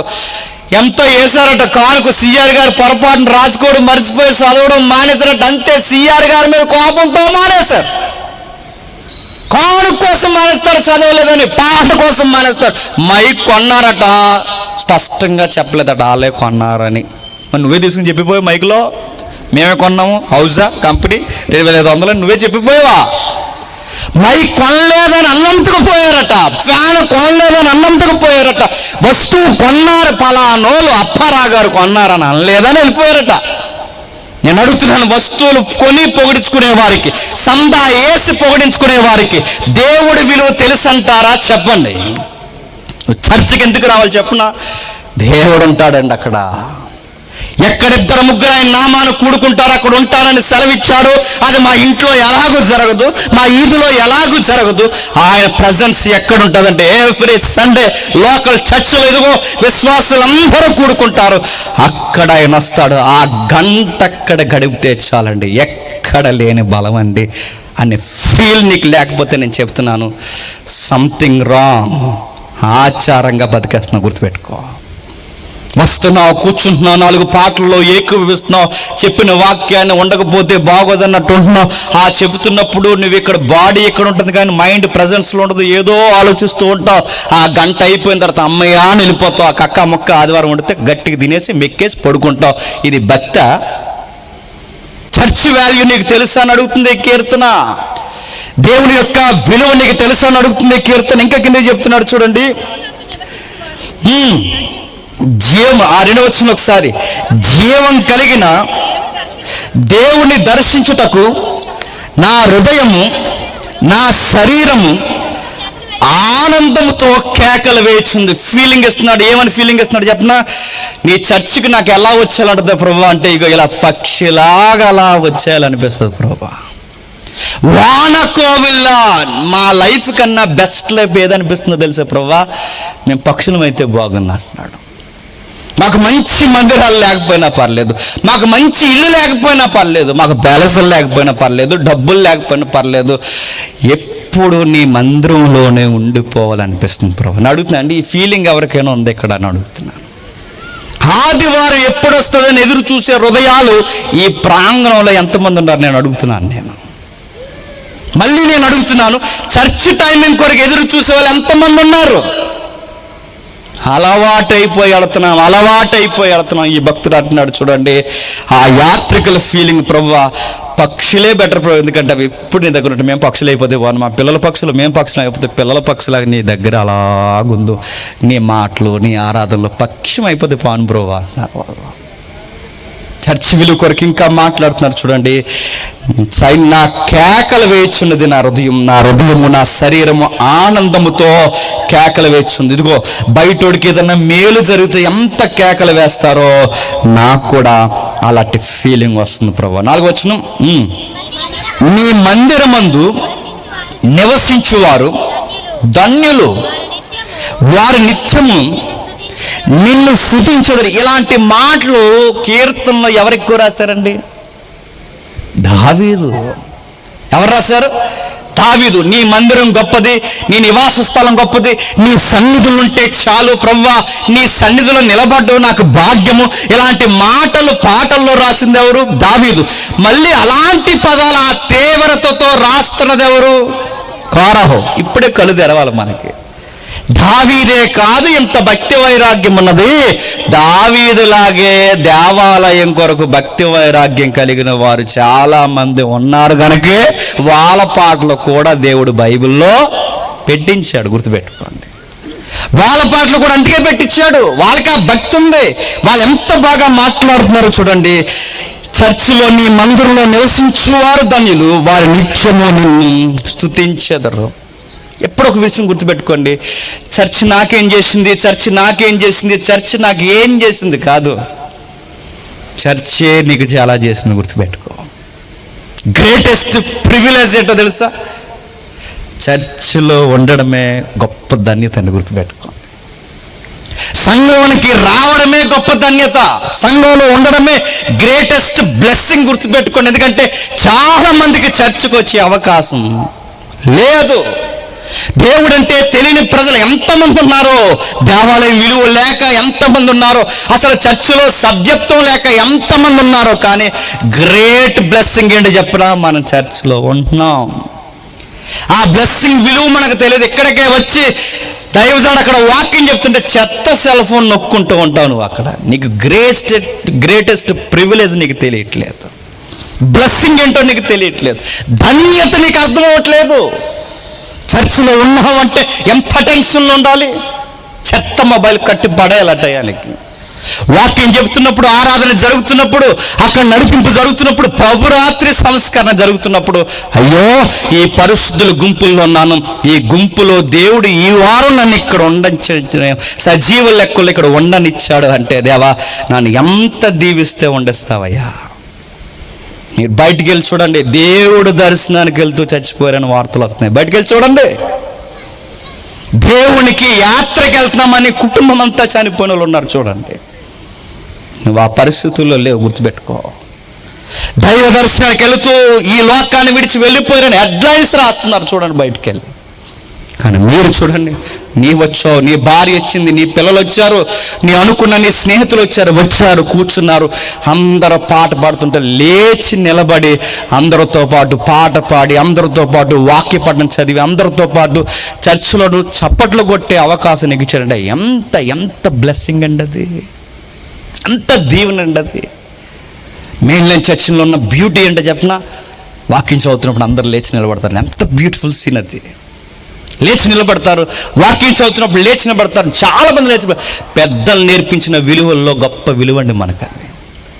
ఇలాంటి విలువలు, ఎథిక్స్, నైతికత ఇలాంటిది చర్చిలో రన్ అవుతున్నప్పుడు, పరలోకానికి గుర్తు ఇక్కడ జరుగుతున్నప్పుడు ఎంత ఎంత దీవెనని రావాలండి. వస్తున్నామా? వస్తాం. ఎప్పుడో 31కి. ఎందుకు 31కి ఎందుకు వస్తున్నారు బాబు గారు చెప్పండి? 31కి వస్తున్నారు, ఇంక ఏ ఫస్ట్ కనబడలేదు. 31కి ఎందుకు వస్తున్నారంటే 31స్ట్లో వేస్తారు. చెప్పండి, కక్క ముక్క డొక్క అప్పుడు వస్తారు. 31కి వస్తారు, క్రిస్మస్కే వస్తారు, ఇంకెప్పుడు కనబడరు. కొన్ని సంఘాలు ఉంటాయి, వారం అంతా పోగేసుకుంటారు, శనివారం భోజనాలు పెడతారు. శనివారం నారు వస్తారు భక్తులు అందరూ, ఏటో మరి భోజనాలకే వస్తారు. అరే చర్చ్ అన్న ఒక విలువ అందరూ, ఆ విలువ కొరకు నువ్వు వస్తున్నావా? కిందకి మాట్లాడుతున్నాడు 5వ వచనం నుండి. నీ వలన బలము నొందిన వారు మనుషులు ధన్యులు, యాత్ర చేయు మార్గములు వారికి అతి ప్రియములు. వారు బాకా లోయలో పడి వెలుచు దానిని జలమయముగా చేదురు. బాగా రండి, చర్చికి వచ్చేవారు ఏం పొందుతారట? బలము పొందుతారు. దేవుడి కొరకు దేవుని సన్నిధి కొరకు వచ్చేవారు ఎవరైనా బలము పొందుతారు. దేవుని సన్నిధిలో గడిపేవారు, వారు వ్యక్తిగతంగా వాళ్ళ హెల్త్ విషయంలో ఫిట్నెస్ కలిగి ఉంటారు. నువ్వు రోజు జిమ్కి వెళ్ళినా నీకు నీరసం వచ్చేస్తుందంటే జిమ్లో లేదురా అయ్యా ఫిట్నెస్, చెప్పు చర్చిలో ఉందిరా. నువ్వు రోజుకి రన్నింగ్కి వెళ్ళినా నీకు రోజు లూజ్ మోషన్స్ అయిపోతున్నాయంటే లేదు ఫిట్నెస్, గుర్తెట్టుకో. డిస్ మార్చాం, మెనూ మార్చావంటే బైబుల్ సూత్రం చెప్పింది. బైబిల్ ఎవరు చెప్పినా, నువ్వు చింతించడం వలన నీ మూరుడు ఎక్కువ చేసుకెళ్ళు. ఫిట్నెస్, హెల్త్ నీ చేతులు లేదు, జీవాన్నిచ్చే జీవితాన్నిచ్చి నా చేతుల్లో ఉంది. నా సంఘానికి వచ్చిన వారికి, నా చర్చ్కి వచ్చిన వారికి దేవుడు అంటున్నాడు హెల్తీ ఫిట్నెస్ ఇస్తాడంట ఆయన. దేవుళ్ళో ఎక్కువ గడిపిన వారి ముఖాలు బబులోను సామ్రాజ్యంలో ఎలిగిపోయాయి. దేవుళ్ళో గడపకుండా కక్కముక్క తిన్న వాళ్ళ ముఖాలు చెప్పండి విలవెల్లాడిపోయినాయి. దానియేలు ముఖం చూడండి, దానియేలు స్నేహితుల ముఖాలు చూడండి, ఎంత వెలుగండి, ఎంత ప్రకాశంగా ఉన్నాయండి. వాళ్ళకి ఆ బ్యూటీ ఎలా వచ్చిందంటే శాఖాధాన్యాలు తినడం వల్ల కాదు. వాళ్ళకి ఆ బ్యూటీ ఎందుకు వచ్చింది చెప్పిన, దేవునికి వెలుగుకి దగ్గరగా ఉన్నారు కనుక, దేవుడికి దగ్గరగా ఉన్నారు కనుక ఆ బ్యూటీ వచ్చింది. మళ్ళీ నేను చెప్తున్నాను, మీరు ఆరోగ్యంగా బలముగా చక్కగా మీరు ఉండాలి అంటే బైబిల్ సెలవిస్తుంది దేవుని సన్నిధిలో ఎక్కువ ఉండాలని ఆశపడండి. ఉంటారా? ఈరోజు ఆల్ నైట్ ప్రేయర్ అంటే ఎంతమంది ఉంటారు ఇక్కడ? మిమ్మల్ని అడుగుతుంది, ఈరోజు ఆల్ నైట్ మీటింగ్ అన్న ఎంతమంది ఉంటారు చెప్పు? నువ్వు ఉండు అని పోతారు. ఉంటారా? ఇలా రెఫరెన్స్ అవుదానికి ఎందుకు చూసే లోపు చాలామంది వెళ్ళిపోతారు. నేను అడుగుతున్నానండి, మనకు దేవుడితో ఎక్కువ ఉండాలనిపించట్లేదంటే నేను మళ్ళీ చెప్తున్నాను, దేవుడు ఉన్న స్థలాల్లో, దేవుడు నివసిస్తున్న సహవాసాల్లో నీకు ఎక్కువ ఉండాలనిపించట్లేదంటే నువ్వు తేడాగా ఉన్నావు, అది గుర్తుపెట్టుకో. నువ్వు తేడాగా ఉన్నావు, అది గుర్తుపెట్టుకో. నీకు ఎక్కువ ఒక బైబిల్ చెప్తున్నప్పుడు నీకు వినాలనిపించలేదు, నువ్వు తేడాగా ఉన్నావు. నీకు సభలో కానీ సన్నిధిలో కానీ ఎక్కువ టైం ఉండాలనిపించట్లేదంటే నువ్వు మెల్లగా సభ అయ్యేంత వరకు, చర్చ అయ్యేంత వరకు ఆ చుట్టుపక్కల ఎక్కడో తిరిగి ఆ చివరిని వస్తున్నావంటే తేడాగా ఉన్నవారు నువ్వు ఉండలేకపోతున్నావు, వెళ్ళలేకపోతున్నావు, నువ్వు ఆ కనీసం అక్కడ కూర్చొని ఉండలేకపోతున్నావు అంటే నీకు ఉండాలనిపించే మనసు దగ్గర, ఎందుకంటే అక్కడ దేవుడు ఉన్నాడు అన్న ఫీలింగ్ నీకు రావట్లేదు. కిందకి చెప్తున్నాడు దేవుడు మాట్లాడుతూ, బలము పొందుతారు యాత్ర చేయవారు వారి మార్గములు వారికి ప్రియములు. వాళ్ళ రూట్ మ్యాప్ అంట, చర్చ్ రూట్ మ్యాప్. వాళ్ళ చర్చ్ ఏంటండి మర్చిపోకండి, యెరూషలేము మందిరం. వాళ్ళ చర్చ్ రూట్ మ్యాప్ జీపీఎస్లో లేదంట. చెప్పండి, వాళ్ళ రూట్ మ్యాప్, వాళ్ళ జీపీఎస్ మైండ్లో ఉందంట. ఎలా గుర్తెట్టుకుంటారు చెప్పనా? ఎక్కడో నడుచుకుంటూ వెళ్తున్నారు అనుకోండి, ఇంకా 2 ఊర్లండి, 2 ఊర్లు దాటేస్తే చర్చ్ వచ్చేస్తుందండి అనుకుంటారంట. ఈదులోకి తిరిగాల టర్న్ ఒక్కసారి అలా వెళ్తే చర్చ్ వచ్చేస్తుందండి. ఫీల్ అవుతారట, ఊర్లు లెక్కెట్టుకుంటారంట, వీధులు లెక్కెట్టుకుంటారట. ఆ దగ్గర, ఆ స్థలం దగ్గరయ్యే కొలది ఆ మార్గాలు వాళ్ళకి ఎలా ఉంటాయంట, ప్రియంగా. లాస్ట్ టైం మన చర్చికి వెళ్ళినప్పుడు కదా ఎక్కడేగా నిలబడి టీ తాగాం అనుకుంటారంట వాళ్ళు. అది కూడా బ్యూటీయే వాళ్ళకి. లాస్ట్ టైం మనం దేవుని దగ్గరికి వెళుతున్నప్పుడు ఇదిగో ఎక్కడే కాస్త అలసట కొరకు అక్కడ నిలబడ్డాం, అప్పుడు కొంచెం వాటర్ తాగేసి మళ్ళీ వెంటనే బయలుదేరి ఎక్కడేగా వస్తాం, ఇక్కడికి వచ్చేస్తే ఇంక వచ్చినట్టే అనుకుంటారు. మనము నడుతున్నాను, మనము ఆ ఈది నుంచి ఈదికి చర్చికి రావడం నీకు ఎంత ఒళ్ళు బద్ధకమో నీకు. పాస్టర్ గారు త్వరగా మీ పనులను ముగించుకొని రండి, త్వరగా మీ పనులను ముగించుకొని రండి, త్వరగా మీ పనులను ముగించుకుంటారంటే ఈయన ముగించడు, వాళ్ళు ముగించరు, అంతే. రారు భక్తులు, ఏటో మరి ముగించున్నాంలే అనుకుంటారు. త్వరగా మీ పనులను ముగించుకొని రండి అన్నారు. ఏంటంటే నేను అడుగుతున్నాను మళ్ళీ చర్చిలు తెలియని పనికి మాలినోళ్ళకి ఎప్పుడు ఆలస్యం. చర్చికి వచ్చేవాళ్ళు ఆతృతతో వస్తారు. అదిగో చర్చ్ స్టార్ట్ అయిపోతుంది, త్వరగా వెళ్ళిపోవాలి, త్వరగా చర్చ్ స్టార్ట్ అయిపోతుంది, మళ్ళీ వచ్చి వండుకుందాం, అవసరమైతే మళ్ళీ వచ్చి వండుకుందాం అనుకో. మనం చర్చ అయిపోయి వండుకునే వెళ్దాం. చర్చ అయిన వెంటనే అని తినేయాలి, వెంటనే తినేయాలి. వచ్చిన వెంటనే ఇంకా వర్క్లు ఏముండకూడదు. ఆ టయానికి చర్చ అయిపోయినా పర్లేదు, మనకి చక్కటి సాంబారు, చక్కటి ఫ్రైలు చక్కగా చేసుకుని అంత అయిన తర్వాత లాస్ట్కి మజ్జిగ పులుసు కూడా చేసేసి అప్పుడు వెళ్తాం చర్చికి. మరి లోపల మరి ప్రసంగం స్టార్ట్ చేయాలండి, అయిపోయిన ప్రసంగం ప్రతి వారం ప్రసంగం అండి అన్నారు. నేను అడుగుతున్నాను, చర్చిలకు తెలిసి అంటారు లాంటి తెలియదండి, కానీ వాళ్ళు మాట్లాడుకుంటున్నారట. అయ్యో దేవుని మార్గములు ఎంత ప్రియములుగా ఉంటే చర్చికి వెళ్తున్నప్పుడు ఆ మార్గాలు ఎంత బాగుంటాయని మాట్లాడుకుంటూ కిందికి అంటున్నారు. చూడండి, ఈ పదం చాలా బాగా అర్థం కావాలి మనకి. కిందికి, వారు బాకాలోయలో పడి వెలుచు దానిని జలమయంగా. దీని మీద కొంచెం డిబేట్ ఉంది. ఈ ఒక్క వచనం మీద బైబిల్ పండితుల మధ్య చాలా డిబేట్ ఉంది. ఆ డిబేట్ ఏంటంటే, బాకాలో అనగానే ఎక్కడే వాడారండి, బాకా అనే పదం ఎక్కడే వాడారు. ఇక బైబిల్ ఇంకెక్కడ పదం ఉండదు బాకా అనే పదం. ఈ బాకాలో అనే పదం ఇక్కడ వాడారు. చాలామందిని వక్రీకరించే ప్రయత్నం చేశారు. బాకా అని రాయకూడదు, ఎబ్రూలో బాకా అని ఉండదు, మక్కా అని ఉంటుంది అన్నారు. నేను తొలినాళ్ళలో బైబిల్ నేర్చుకున్నప్పుడు ఒక 16-15 సంవత్సరాల క్రితం బైబిల్ నేర్చుకున్నప్పుడు ఎక్కువ బైబిల్ డిబేట్స్ జరిగేవి. వీళ్ళకి మన క్రైస్తవ వక్తలకి డిబేట్స్ జరుగుతుంటే కాకినాడలో జరుగుతున్నప్పుడు ఇవి చూడడానికి వెళ్ళేవాడు. నేను చూడడానికి వెళ్తే అపోజిషన్లో ఉన్న ఆ వక్త ఈ రిఫరెన్స్ ఎత్తాడండి. నాకు బాగా గుర్తు, బాకా అనే పదం. ఆ రిఫరెన్స్ ఎత్తే ఏమన్నా తెలుసా, మీ బైబిల్లో మా స్థలం కొరకు ఉంది, చూపించమంటావా? లైఫ్ టైం ఛాలెంజ్ అన్నాడు మనోడు. లైఫ్ టైం వద్దు, 1 మినిట్లో చూపించేస్తాడు ఆయన. చూపించంటే ఒకరొకరు సవాల్ చేసుకున్నంత పని అయింది. చూపిస్తాను చూడు అని ఈ పదం చూపించాడు. ఇదిగో బాకా అంటే ఏంటో తెలుసా, మక్కా అన్నాడు. యెరూషలేముని ఎవరైనా దర్శించాలంటే ముందు దేన్ని దర్శించి రావాలో తెలుసా అన్నాడు ఆయన. దేన్ని దర్శించాలి చెప్పండి, అక్కడ వాళ్ళ వివరణ బట్టి మక్కాను దర్శించిన తర్వాత యెరూషలేం దర్శించాలన్నాడు ఆయన ఆ రోజు డిబేట్లో. మనోడేం మాట్లాడతలేదు, నాకు భయం వేసింది. ఏం చెప్పట్లేదు, ఒక వివరణ హిస్టారికల్గా ఏది చెప్పలేదు. అది సంకల గుద్దుకున్న పాయింట్ల గారు చెప్పారు ఆ రోజు. కానీ ఈరోజు పండితులు దానికి వివరణ ఇచ్చారు. ఆ పండితులు ఇచ్చిన వివరణ ఏంటంటే, బాకా అంటే బాకా అనేది ఒక లోయ.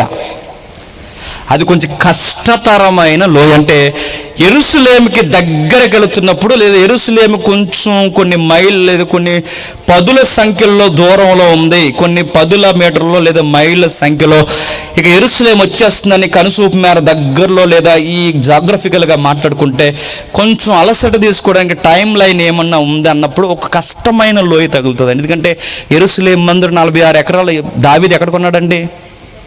పైన కొన్నాడు. అసలు యెరూషలేం అంటేనే కొండల మీద ఉంటుంది, గుర్తుపెట్టుకోండి. కొండల మీద ఉండే పట్టణమే యెరూషలేం. అలాంటి పట్టణం పైకి పోవాలంటే ఎప్పుడు ఈ కొండలకి లోయలు ఉంటాయి, స్నోప్ గ్రౌండ్స్ ఉంటాయి. ఆ కిందకు వచ్చేస్తే కొన్ని పేర్లు ఉన్నాయి లోయలకి. అందులో బాకా లోయ అనేది ఒకటి. ఈ బాకా లోయ సరిహద్దుల దగ్గరకు వచ్చేసరికి చాలా కష్టమైపోద్దండి. సదునైన నేల మీద నడవచ్చు కానీ స్నోప్ గ్రౌండ్ మీదకి ఎక్కలేం. ఇలా వాలుగా ఉండే ఈ స్థలం మీదకి ఎక్కగలవా? ఎక్కి చూడండి ఎలా ఉంటుందో. ఇప్పటికే సీనాయి పర్వతం అండి, చాలామంది వెళ్తారు కదా ఇజ్రాయెల్ దేశాన్ని చూడడానికి. ఇప్పటికే సీనాయి పర్వతం అండి, ఇప్పటికిప్పుడు ఎలాగున్నవారు అలా ఒట్టి కాళ్ళతో అలా నడిచి వెళ్ళాలంటే సీనాయి పర్వతం మీదకి 5 గంటలు పడుతుంది అంట. 5 గంటలు. మరి ఆ పెద్ద ఆయన ఎలాగ వెళ్ళాడు ఏంటో 40 రోజులు. ఎవరు? ఈ అడ్వాన్స్ టెక్నాలజీలు ఇలా నడిచి GPS పెట్టుకుని వెళితే సెంటర్ ఏరియాకి దేవుడు కనబడిన స్థలానికి అక్కడికి వెళ్ళాలంటే 5 గంటలంట. ఖచ్చితంగా అక్కడికి వెళ్ళేసరికి అందరికీ జ్వరం వచ్చేద్దట, అంత కష్టం అంట. అలాంటి కొండల్ని ప్రాంతాలు కలిగిన ప్రాంతం ఇజ్రాయెల్ దేశం. ఆ ప్రాంతాల్లో మొరియా పర్వతాలు. ఆ మొరియా పర్వతాల్లో ఒక పర్వతం ఇదిగో ఈ సొలొమోను కట్టిన మందిర స్థలాలు.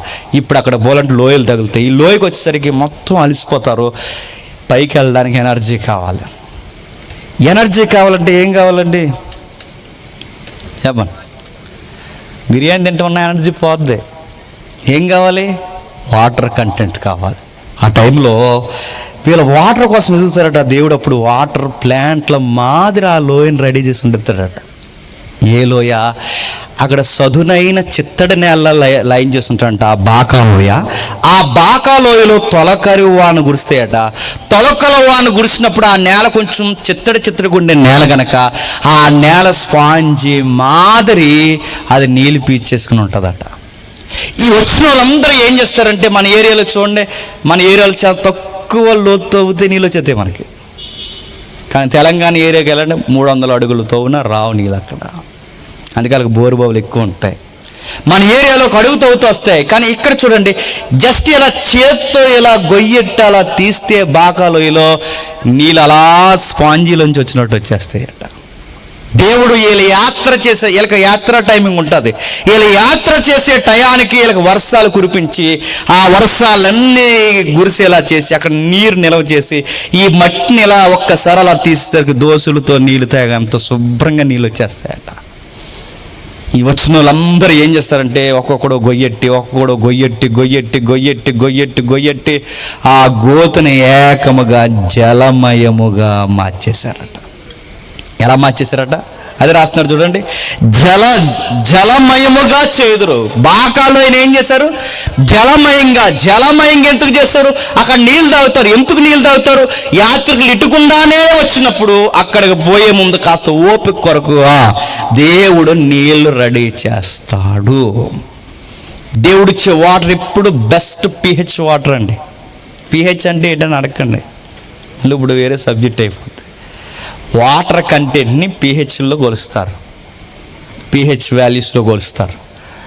ఇప్పుడు ఈ తాగుతున్న ఈ వాటరు మినిమం మనం తాగే వాటర్కి 7 pH ఉండాలి. అంత 7 pH ఉంటేనే మన హెల్త్కి వాటర్ మంచిది. ఎవడైతే మంచి వాటర్ తాగుతాడో ఆడు ఎక్కువ కాలం బతుకుతాడు. ఇది సీక్రెట్, గుర్తుపెట్టుకోండి.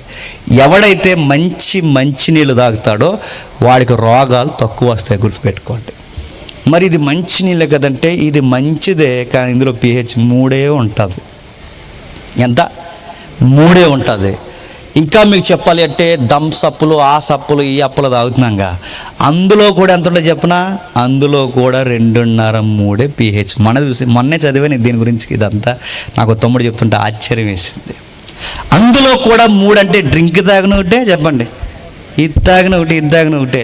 మరి పంచాయతీ వాటర్ అంటే పంచాయతీ వాళ్ళు బీసింగ్తోనే పోగొడతారు ఉన్న pH. చాలామంది పంచాయతీలు అందరిని అంటలేదండి, కొంతమంది చాలామంది పంచాయతీలు ఆత్మ ఉన్న వాళ్ళు ఉంటారు అక్కడ ఏటో మరి. ఇలా తెచ్చి వేస్తాడు, అలా బత్తా తెచ్చి వేస్తాడు బీజింగ్ అలాగా. ఆత్మలో ఉన్నాడు, అదో ఆత్మ, అడిగి మత్తు కలిగించే ఆత్మ. ఆ ఆత్మతో పోసేస్తాడు అలాగా. ఆడు ఉన్న pH పోద్దు మనకి, ఉంటుందా?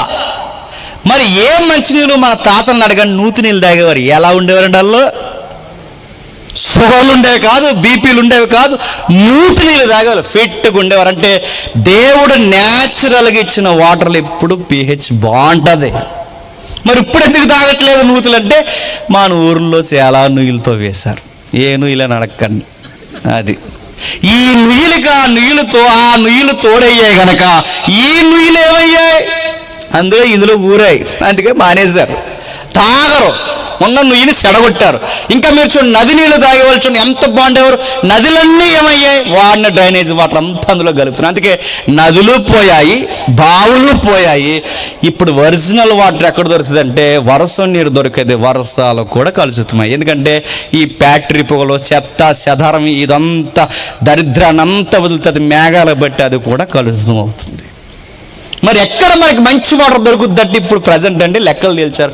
నాకు నిజంగా గూస్ బంప్స్ వచ్చాయండి. ఆ వాటర్ ఎక్కడ దొరుకుతుంది? 9 pH, 9 నుంచి 10 pH వరకు ఉండే వాటర్ ఎక్కడ దొరుకుతుంది అంటే, ఎక్కడైతే కలుషితం లేని వర్షం పడుతుంది అందులో 9 pH ఉంటుందట. నెక్స్ట్ మళ్ళీ భౌగోళికంగా ఎక్కడ ఉంటుంది వాటర్ అంటే, ఆగరు తెలుసుగా, ఆగరు అబ్రహాం గారు చిన్నిల్లు తెలుసు కదా. ఆ ఆగర గారిని శారమ్మ గొడవ పెట్టుకుని బయటికి పంపించేస్తుందిగా. ఈ శారమ్మ గొడవ పెట్టుకుని బయటికి పంపించినప్పుడు ఆవిడ లబో అని ఏడుస్తుంది, నెత్తి కొట్టుకుని ఏడుస్తుంది. అయ్యో నా కాపురం ఇలా అయిపోయింది, నేను చచ్చిపోతాను, ఈ కొరగొడ దాహం అని ఏడుస్తాడు. ఆ ఏడ్చినప్పుడు దేవదూత దేవుడు పంపించి, ఆగరు ఏడవకు, నీకు నీ బిడ్డకి ఇదిగో నీకు చక్కటి నీటి బొగ్గనిస్తున్నాను, అదిగో ఆ నీటి బొగ్గ దగ్గరికి వెళ్ళి తాగన్నారు. అప్పుడు వచ్చిన నీటి బొగ్గ ఇప్పటికీ వస్తూనే ఉందండి, అది ఇప్పటికి వస్తూనే ఉంది. ఆ నీటి బొగ్గ చుట్టూ దేశాలు వెలసెళ్ళాయి. ఆ ఆగరకి ఇచ్చిన నీటి బొగ్గలో ఉందంట 9 pH. అది తాగితే ఎంతకాలం పోతారు చెప్పినా 120 పోతారండి. కానీ మనం రానివారు అక్కడికి. అది వెళ్ళిపోతుంది ఏదో అక్కడ అప్పు చప్పు చేసి వెళ్ళిపోతుంది. అంటే అక్కడ ఉంది 9 pH. కొన్ని ప్రాంతాల్లో సుమారు 5 ప్రాంతాల్లో అందులో నెంబర్ 1 ప్లేస్ ఆగరకి ఇచ్చినది. ఇప్పుడు చూడండి, వీళ్ళకి మంచి వాటర్ ఇస్తున్నాడండి. ఎవరికి చెప్పండి? చర్చికి వచ్చే వాళ్ళకి. హెల్త్, ఫిట్నెస్, ఉన్న పాటన ఎనర్జీ రావాలి అంటే మంచి వాటర్ కావాలి. మంచి అంటే రన్నింగ్లో ఎక్కువ హార్ట్ బీట్ ఎక్కువ అవుతుంది కదండి. రన్నింగ్లో హార్ట్ బీట్ ఎక్కువైనప్పుడు బ్లడ్ ఎలా ఉండాలి? చిక్కగా కూడా చచ్చిపోతాం, చిక్కగా ఉంటాయి. పల్చగా ఉండాలి బ్లడ్, చక్కగా లూజుగా అటు ఇటు నరాల్లోకి వెళ్ళాలి అంటే బ్లడ్ పల్చగా ఉండాలి అంటే బ్లడ్లోకి మంచి వాటర్ వెళ్ళాలి. మంచి వాటర్ ఎప్పుడు వెళ్తుంది? ఇది వెళ్దో, నేను చెప్తున్నాను, ఎంత తాగినా వెళ్ళవి ఇవి. ఎందుకంటే నీరు బ్లడ్లో కలవాలి అంటే నీరు సూక్ష్మ బిందువులుగా విడిపోవాలి. సూక్ష్మ బిందువులుగా విడిపోతేనే నీరు ఎక్కువ తాగినోడికి పంపింగ్ బాగా జరుగుతుంది. నీళ్ళు తాగకుండా ఏయో తాగుతున్నోడికి పంపు ఆగిపోద్ది రోజు అంతే. చాలామందికి పంపులు ఎందుకు ఆగిపోతున్నాయి? నీళ్ళు తాగేయడం, మెక్కేయడమే గొడవ, ఎంచోపు మెక్కేయడమే. నీళ్ళు తాగాలి. ఆ నీళ్ళు తాగినప్పుడు వాటర్ బ్లడ్లో కలుస్తుంది. బ్లడ్ కలిసినప్పుడు ఆ లైన్స్ ఎప్పుడైతే మనకు కరెక్ట్గా నడుస్తుందో, బ్లడ్ కొడుతూ ఉంటుందో, మళ్ళీ ఎనర్జీ బీటింగ్ బాగుంటుంది. అందుకే ప్రభువు ఏమిస్తున్నాడు తెలుసా? వాళ్ళకి మంచి నీరు ఇస్తున్నాడు. ఎందుకు? మళ్ళీ ప్రయాణం చేయాలి, వాళ్ళు ప్రయాణం చేస్తున్నారు. తొలకరి వాన, మంచి వర్షాలండి. ఆ జలమయముగా చేసి ఆ బాకా లోయలో తాగుతున్నారు. ఈ బాకాకి పేరుంది. అక్కడికి వచ్చేసరికి చాలా శ్రమ పడిపోతారు. అందుకే దానికి ఒక పీరియడ్ చెప్పిన శ్రమలోయ అంటారు, దాన్ని కష్టాల లోయ అంటారు. ఈ కష్టాల లోయ ఇక్కడికి వచ్చేసరికి సమాధానపు లోయగా దేవుడు మార్చేస్తాడు. ఎందుకు? రండి, మీ కష్టాలన్నీ అక్కడే వదిలి రండి, నా మందిరం దగ్గరలోనే ఉంది, సేద తీరండి, రండి. వచ్చేస్తారు. నెక్స్ట్, వారు నానాటికి బలం పొందుతూ ప్రయాణము చేదురు, వారిలో ప్రతివాడు సియోనులో దేవుని సన్నిధిలో వాడు నానాటికి బలం పొందు. ప్రయాణం చేసే కొద్దీ అలసిపోవాలా? ప్రయాణం చేసే కొద్దీ బలం పొందాలి? చెప్పండి. ప్రయాణం చేసి వచ్చిన వాళ్ళు ఎలా ఉంటారండి? మిమ్మల్ని అడుగుతున్నాను, చెప్పండి. ఏదైనా ఊరు వెళ్ళొచ్చారు, ఫంక్షన్కి వెళ్ళొస్తే మీ ముఖాలు ఎలా ఉంటాయి? ఎలా ఉంటాయి? డోకుపోయి ఉంటాయి. ఎలా ఉంటాయి? ప్రయాణం చేసి వచ్చిన వాళ్ళు చూసారా, అమ్మయ్యా అనుకుంటారు. స్నానం చేయండి, చేయరు. స్నానం చేయరు, ఆ కొంపుతో అలా తిరుగుతుంటారు, ఆ చెమట కొంపుతో. స్నానం చేయండి, ఇప్పుడు పొద్దున్న చేస్తాను, పొద్దున్న చచ్చిపోతావు, పొద్దున్న చేస్తాను. నువ్వు స్నానం చేయడం కాబట్టి చేయడు, ఎందుకంటే అలసిపోతాడు. ప్రయాణంలో అలసిపోతారు అక్కడ వరకు. ఎందుకంటే బస్సులో కూర్చోండి అలసిపోతారు, బస్సు తొలగపోయినా అలసిపోతాం. ఆటోలో కూర్చోండి అలసిపోతాం, బైక్ మీద కూర్చోండి అలసిపోతాం. ఈ ఊరు నుంచి ఆకుండా ఒక 2 గంటలు ప్రయాణం చేయండి అలసిపోతాం. వెళ్ళిన వెంటనే స్నానం, అలాంటి పనులు ఎట్టకి ఇప్పుడు అంటాము. స్నానాలు చెయ్యం. ఏంటి, వాహనాల మీద వెళితేనే అలసిపోతే నడిచి వెళ్ళినాడు ఎంత అలసిపోవాలండి. కానీ చర్చికి నడిచి వస్తుంటే వాళ్ళు అలసిపోరట, అలసిపోనివ్వడట. ఇంకొక మాట ఏంటి చెప్పనా, 40 సంవత్సరాలు నడిచాడు, అలసిపోనివ్వలేదు, సొమ్మసలు అనేవాళ్ళు. ఆయనతో ఉంటే అలసట ఉండదండి, ఆయనతో ఉంటే రోగాలు ఉండవండి, ఆయనతో ఉంటే ఆయన చర్చిలో గడపాలన్న ఆశ, ప్రీతి నీకుంటే ఫిట్నెస్ బాగుంటుంది.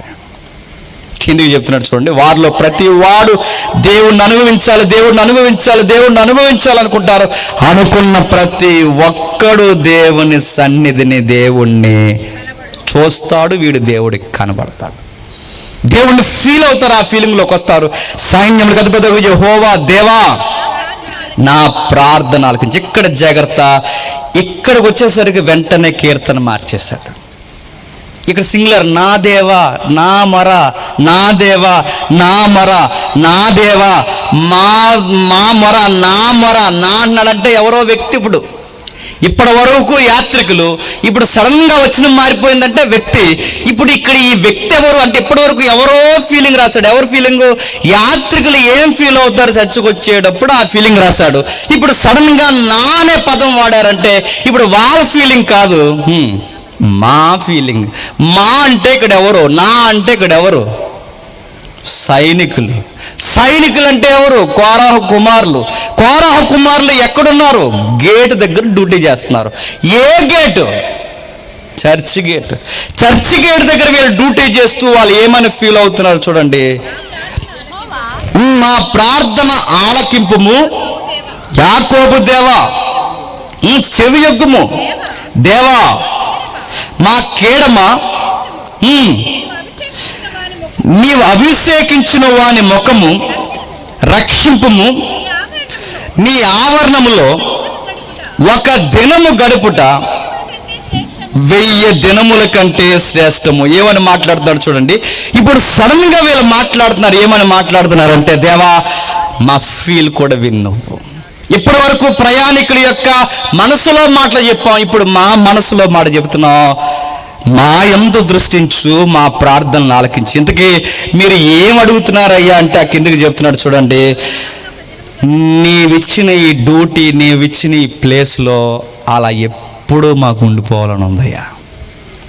మమ్మల్ని ఎప్పుడు తీయద్దు, మమ్మల్ని ఎప్పుడు పంపించొద్దు, మమ్మల్ని ఎప్పుడు ఇదిగో ఈ నీవిచ్చిన ఈ బాధ్యతనిచ్చి మమ్మల్ని ఎప్పుడు పక్కన పెట్టొద్దు. మేము కోరుకునేది ఇల్లు ఇవ్వమని అడగట్లేదు, కారు ఇవ్వమని అడగట్లేదు, మాకు కావాల్సిన డబ్బులు ఇవ్వమని అడగట్లేదు, పిల్లలు లేరని పిల్లల్ని ఇవ్వమని అడగట్లేదు. మేము ఏమడుగుతున్నాం చెప్పినా, నీ చర్చిలో, నీ మందిరంలో మాకంటూ ఒక బాధ్యత ఇచ్చావు, ఆ బాధ్యతలో ఎప్పుడు అలా ఉండేలాగా మమ్మల్ని దీవించవయ్యా అంటున్నారు. నేను మిమ్మల్ని అడుగుతున్నాను, చెప్పండి, చర్చిలో ఎవరైతే బాధ్యతలు వహిస్తున్నారో మీ అందరికీ గొప్ప దీవెన అండి చెప్పిన, దేవుడు మీకు ఇచ్చిన బాధ్యత గుర్తుపెట్టుకోండి. ఆ బాధ్యత మరిచి ఈ టైంలో ఎలక్షన్ దగ్గరకు వస్తున్నారు, జెండాల మీద తిరిగావో నీకు జెండా కప్పుతాడు, గుర్తుగా తెల్ల జెండా కప్పుతాడు, కంగారు పడకు. నీకు దేవుడు ఇచ్చారు, చర్చ ఒక బాధ్యత ఇచ్చాడు. నీకు జెండాలతో పనేంటి? నీకు ఎలక్షన్లో పనేంటి? నువ్వు సంఘంలో హెల్డర్వి, పెద్దలా ఉండు. మరో దిక్కున మేకపోతూ పెద్దరికాన్ని వ్యవహరిస్తానంటే పో అక్కడికే పో. ఇక్కడ గేటు దగ్గర డ్యూటీ అయినా, బరకాల మడతిట్టేదైనా, సందా పట్టేదైనా, పాత్ర పంచేదైనా, పాట పాడేదైనా, ఇది గ్రేటెస్ట్ ప్రివిలేజ్. ఇది కాదని ఎక్కడికో పోయి సోది ప్రోగ్రాంలో ఉంటానంటే దేవుడు అంటాడు, రాయ్ అక్కడుండి ఇక్కడికి వచ్చి చంపుతానంటాడు, గుర్తుపెట్టుకో. పో. ఆ సైనికుడికి అర్థమైంది చూడండి, ప్రభువా మాకు ఎక్కడో ఉండాలని లేదు, మాకు ప్యాలెస్లో ఉండాలని లేదు, అక్కడ రాజభవంతో ఉండాలని లేదు, అక్కడ ఆవరణాల్లో ఉండాలని లేదు, ఎక్కడ ఉండాలని లేదు, మా ఇంటికి పోవాలని కూడా మాకు లేదు. డ్యూటీ అయిపోతే ఎవడైనా ఇంటికి పోవాలని చూస్తాడు, రెస్ట్ తీసుకోవాలని చూస్తాడు. కానీ మా ఫీలింగ్ ప్రభువా, వన్ డే నీ చర్చిలో ఉంటే 1000 days నీ చర్చిలో ఉన్న ఫీలింగ్ ప్రభు మాకు. అప్పుడే చర్చ అయిపోయింది అనుకుంటాం, అప్పుడే వాక్యం అయిపోయింది అనుకుంటాం, అప్పుడే డ్యూటీ అయిపోయిందని ఫీల్ అయిపోతున్నాం. ప్రభువా మేము కోరుకునే ఒక మొక్కు ఉంది ప్రభువా, ప్రార్థనకి జవాబు దయచే, నీ చర్చిలో మేము అలా ఉండిపోవాలి ప్రభువా అంటున్నాడు. అలా ఉండిపోవాలన్నది ప్రభువా అని అడుగుతున్నాను. చర్చిలో దేవుడిచ్చిన బాధ్యతలు విలువ నీకు తెలుస్తుందని అడుగుతున్నాను నేను. ఇక్కడికి వచ్చి క్రిస్మస్ చేస్తావు, బయటికి పోయి మరొక ప్రోగ్రాం చేస్తావు, ఇక్కడికి వచ్చి దేవుడి కార్యక్రమాలు చేస్తావు, బయటికి పోయి పనికి మన లోక సంబంధమైన జెండాలు మోస్తావు. ఎవడరా నువ్వు అని అడుగుతాడు దేవుడికి. ఎవడరా నువ్వు అని అడుగుతాడు. నీలాంటోడికా, నీలాంటి వంకరోడికా, బాధ్యత లేనోడికా, ఒరే ఒక 10 రూపాయల పని నమ్మకంగా చేయలేని నీలాంటోడికి నా సంఘంలో నీకు బాధ్యత ఇచ్చాను, పోరా అని చెప్తాడు. గుర్తుపెట్టుకో. నీకు బలం ఇవ్వడు, నీకు సమాధానం ఇవ్వడు, నీ యాత్రలో ఆయన కావలివ్వడు. ఎందుకంటే నువ్వు ఆయన యాత్ర కొరకు రావట్లేదు, నీ సొంత యాత్రలో నువ్వు తిరుగుతున్నావు. నీ రాకపోకల్లో ఆయన కావాలి ఉంచడు, ఎందుకంటే ఆయన రాకపోకలు ఉన్నప్పుడు ఉంచుతాడు నీకు కావాలి. చాలా మంది చర్చి బాధ్యతలు తెలుస్తున్నాయి. ఎక్కడ తెలుస్తున్నాయండి? మా ఏరియాలో మొన్న ఏం చేశారో తెలుసా? పేరు చెప్పకూడదు, డీటెయిల్గా నన్ను అడగండి. మా ఏరియాలో కొంతమంది ఏం చేశారో తెలుసా? సరిగ్గా సండే టైంలో ఏదో ప్రోగ్రాం వచ్చింది లోక సంబంధమైనది, ఆ లోక సంబంధమైన ప్రోగ్రాం కొరకు మానేశారండి చర్చ్. నా ఒళ్ళు మండింది ఒకేసారి నాకు. ఒరే, చర్చ్ అనే స్థలంలో కూర్చోవాలి అంటే దేవుడు ఎంత ధన్యత ఇవ్వాలరా. వారమంతా కాచి కాపాడి సజీవుల లెక్కల్లో ఎందుకు కూర్చోడు చెప్పనా? ఒక గంట ఇక్కడికి వచ్చి కూర్చుంటావంట, ఆ గంటే పట్టుకెళ్ళి నువ్వు భోజనాల్లో పెట్టావంటే నిన్నేమనాలరా అంటాడు దేవుడు. గుర్తుపెట్టుకో. నిన్నేమనాలి? నీకు ఆదివారం ఎందుకు ఇచ్చాను? నిన్ను సోమవారం నుండి శనివారం వరకు ఎందుకు కాపాడాను? జెండాలు మోస్తావనా, స్లోగన్స్ చెప్తావనా, ప్లకార్డ్స్ పట్టుకుని తిరుగుతావనా, కులగజ్జల మీదేసుకుని లేని దరిద్రాన్ని తెచ్చి సంఘంలో కలిపే ప్రోగ్రామ్స్లో నువ్వు ఇన్వాల్వ్ అవుతావనా? నీకు అంత దురదగా ఉంటే వెళ్ళిపోకపోయావు అక్కడికి, నువ్వు కలెక్టర్ ఆఫీస్ ముందు కూర్చోడానికి. నీకంత సొసైటీ పట్ల ఈ రిజర్వేషన్ గొడవ నీకు బాధ్యత ఉంటే పోకపోయావా? నీకెందుకు కులం చచ్చేవాడు? నీకెందుకు సంఘం? నీకెందుకు పెద్దరికం? నీకెందుకు పాట? నీకెందుకు సంద? నీకెందుకు పాత్రలో చెయ్యి? నీకెందుకు సంఘంలో ప్లేసు? నీ కొనిన వస్తువు ఎందుకు సంఘానికి దండగా? పొద్దు అవసరం లేదు. దేవుడు చెబుతున్నాడు చూడండి, వాళ్ళు ఫీల్ అవుతున్నారు, ప్రభువా మాకు ఏమొద్దు ప్రభువా, నీ ఆవరణములో ఒక్క దినము గడుపుట 1000 దినములు. సేవకులు చెబుతారు నిలబడి, చర్చి మానొద్దు, చర్చి మానొద్దు, చర్చి మానొద్దు, చర్చి మానొద్దు. ఆయన అలాగే చెప్తాడు. చుట్టాలు వస్తే మానేస్తారు అంతే. ఆ దరిద్రం పెట్టాలి, ఆదివారం వస్తారు ఇటో మరి అలా. చుట్టాలు వస్తే మానేస్తున్నామంటే చర్చి కన్నా నీ దృష్టిలో ఎవరెక్కువ చెప్పు? చుట్టాలు ఎక్కువ. ఆదివారం పెళ్ళి వస్తే మానేస్తున్నావంటే నీ దృష్టిలో చర్చి కన్నా నీకేం ఎక్కువ చెప్పు? పెళ్ళి ఎక్కువ. నీకు ప్రయాణం ఉందంటే చర్చి మానేస్తున్నావు, నీ దృష్టిలో ప్రయాణమే ఎక్కువ చర్చి కన్నా. ఒక సోదిగాడు ఎవడో వచ్చి నిన్ను ఎక్కడికో రమ్మంటే చర్చి మానేస్తామంటే నీకు సోదే ఎక్కువ. చెప్పు రే, నువ్వు వారంలో ఏ రోజన్నా పెట్టుకోరా పెళ్ళి, ఆదివారం పెట్టు. నువ్వు బిల్ గేట్స్ నన్న పిలువు కానీ నన్ను పిలవకరని చెప్పు. గుర్తుపెట్టుకో. చర్చికి పోవాలరా అని చెప్పు. ఇప్పుడు ఆదివారం కాకుండా మీరు ఏ టైంలోనే పెట్టుకుని వస్తాను, కానీ సండే చర్చ్ డిస్టర్బెన్స్ చేయకుండా. అంత బాధ్యత ఉందా మన చర్చి పట్ల? ఒక్క వారం మానేస్తే ఏమవుద్దండి? ఒక్క వారం మానేస్తేనా? ఒక్క వారం మానేస్తే ఏమవుద్దో తీర్పు దినం రాని చూపిస్తాడు, కంగారు పడకు. ఒక్క వారం మానేస్తే ఏమవుద్దంటే దేవుడు ఒక్కరోజు ఈయన కాపాడకపోతే ఏమవుద్దని వదిలేస్తే 3వ రోజుకి దినం పెట్టేస్తారు అంతే. ఇక కాపాడుతున్నాడు నిన్ను. వాళ్ళకి చర్చిలకు తెలిసింది.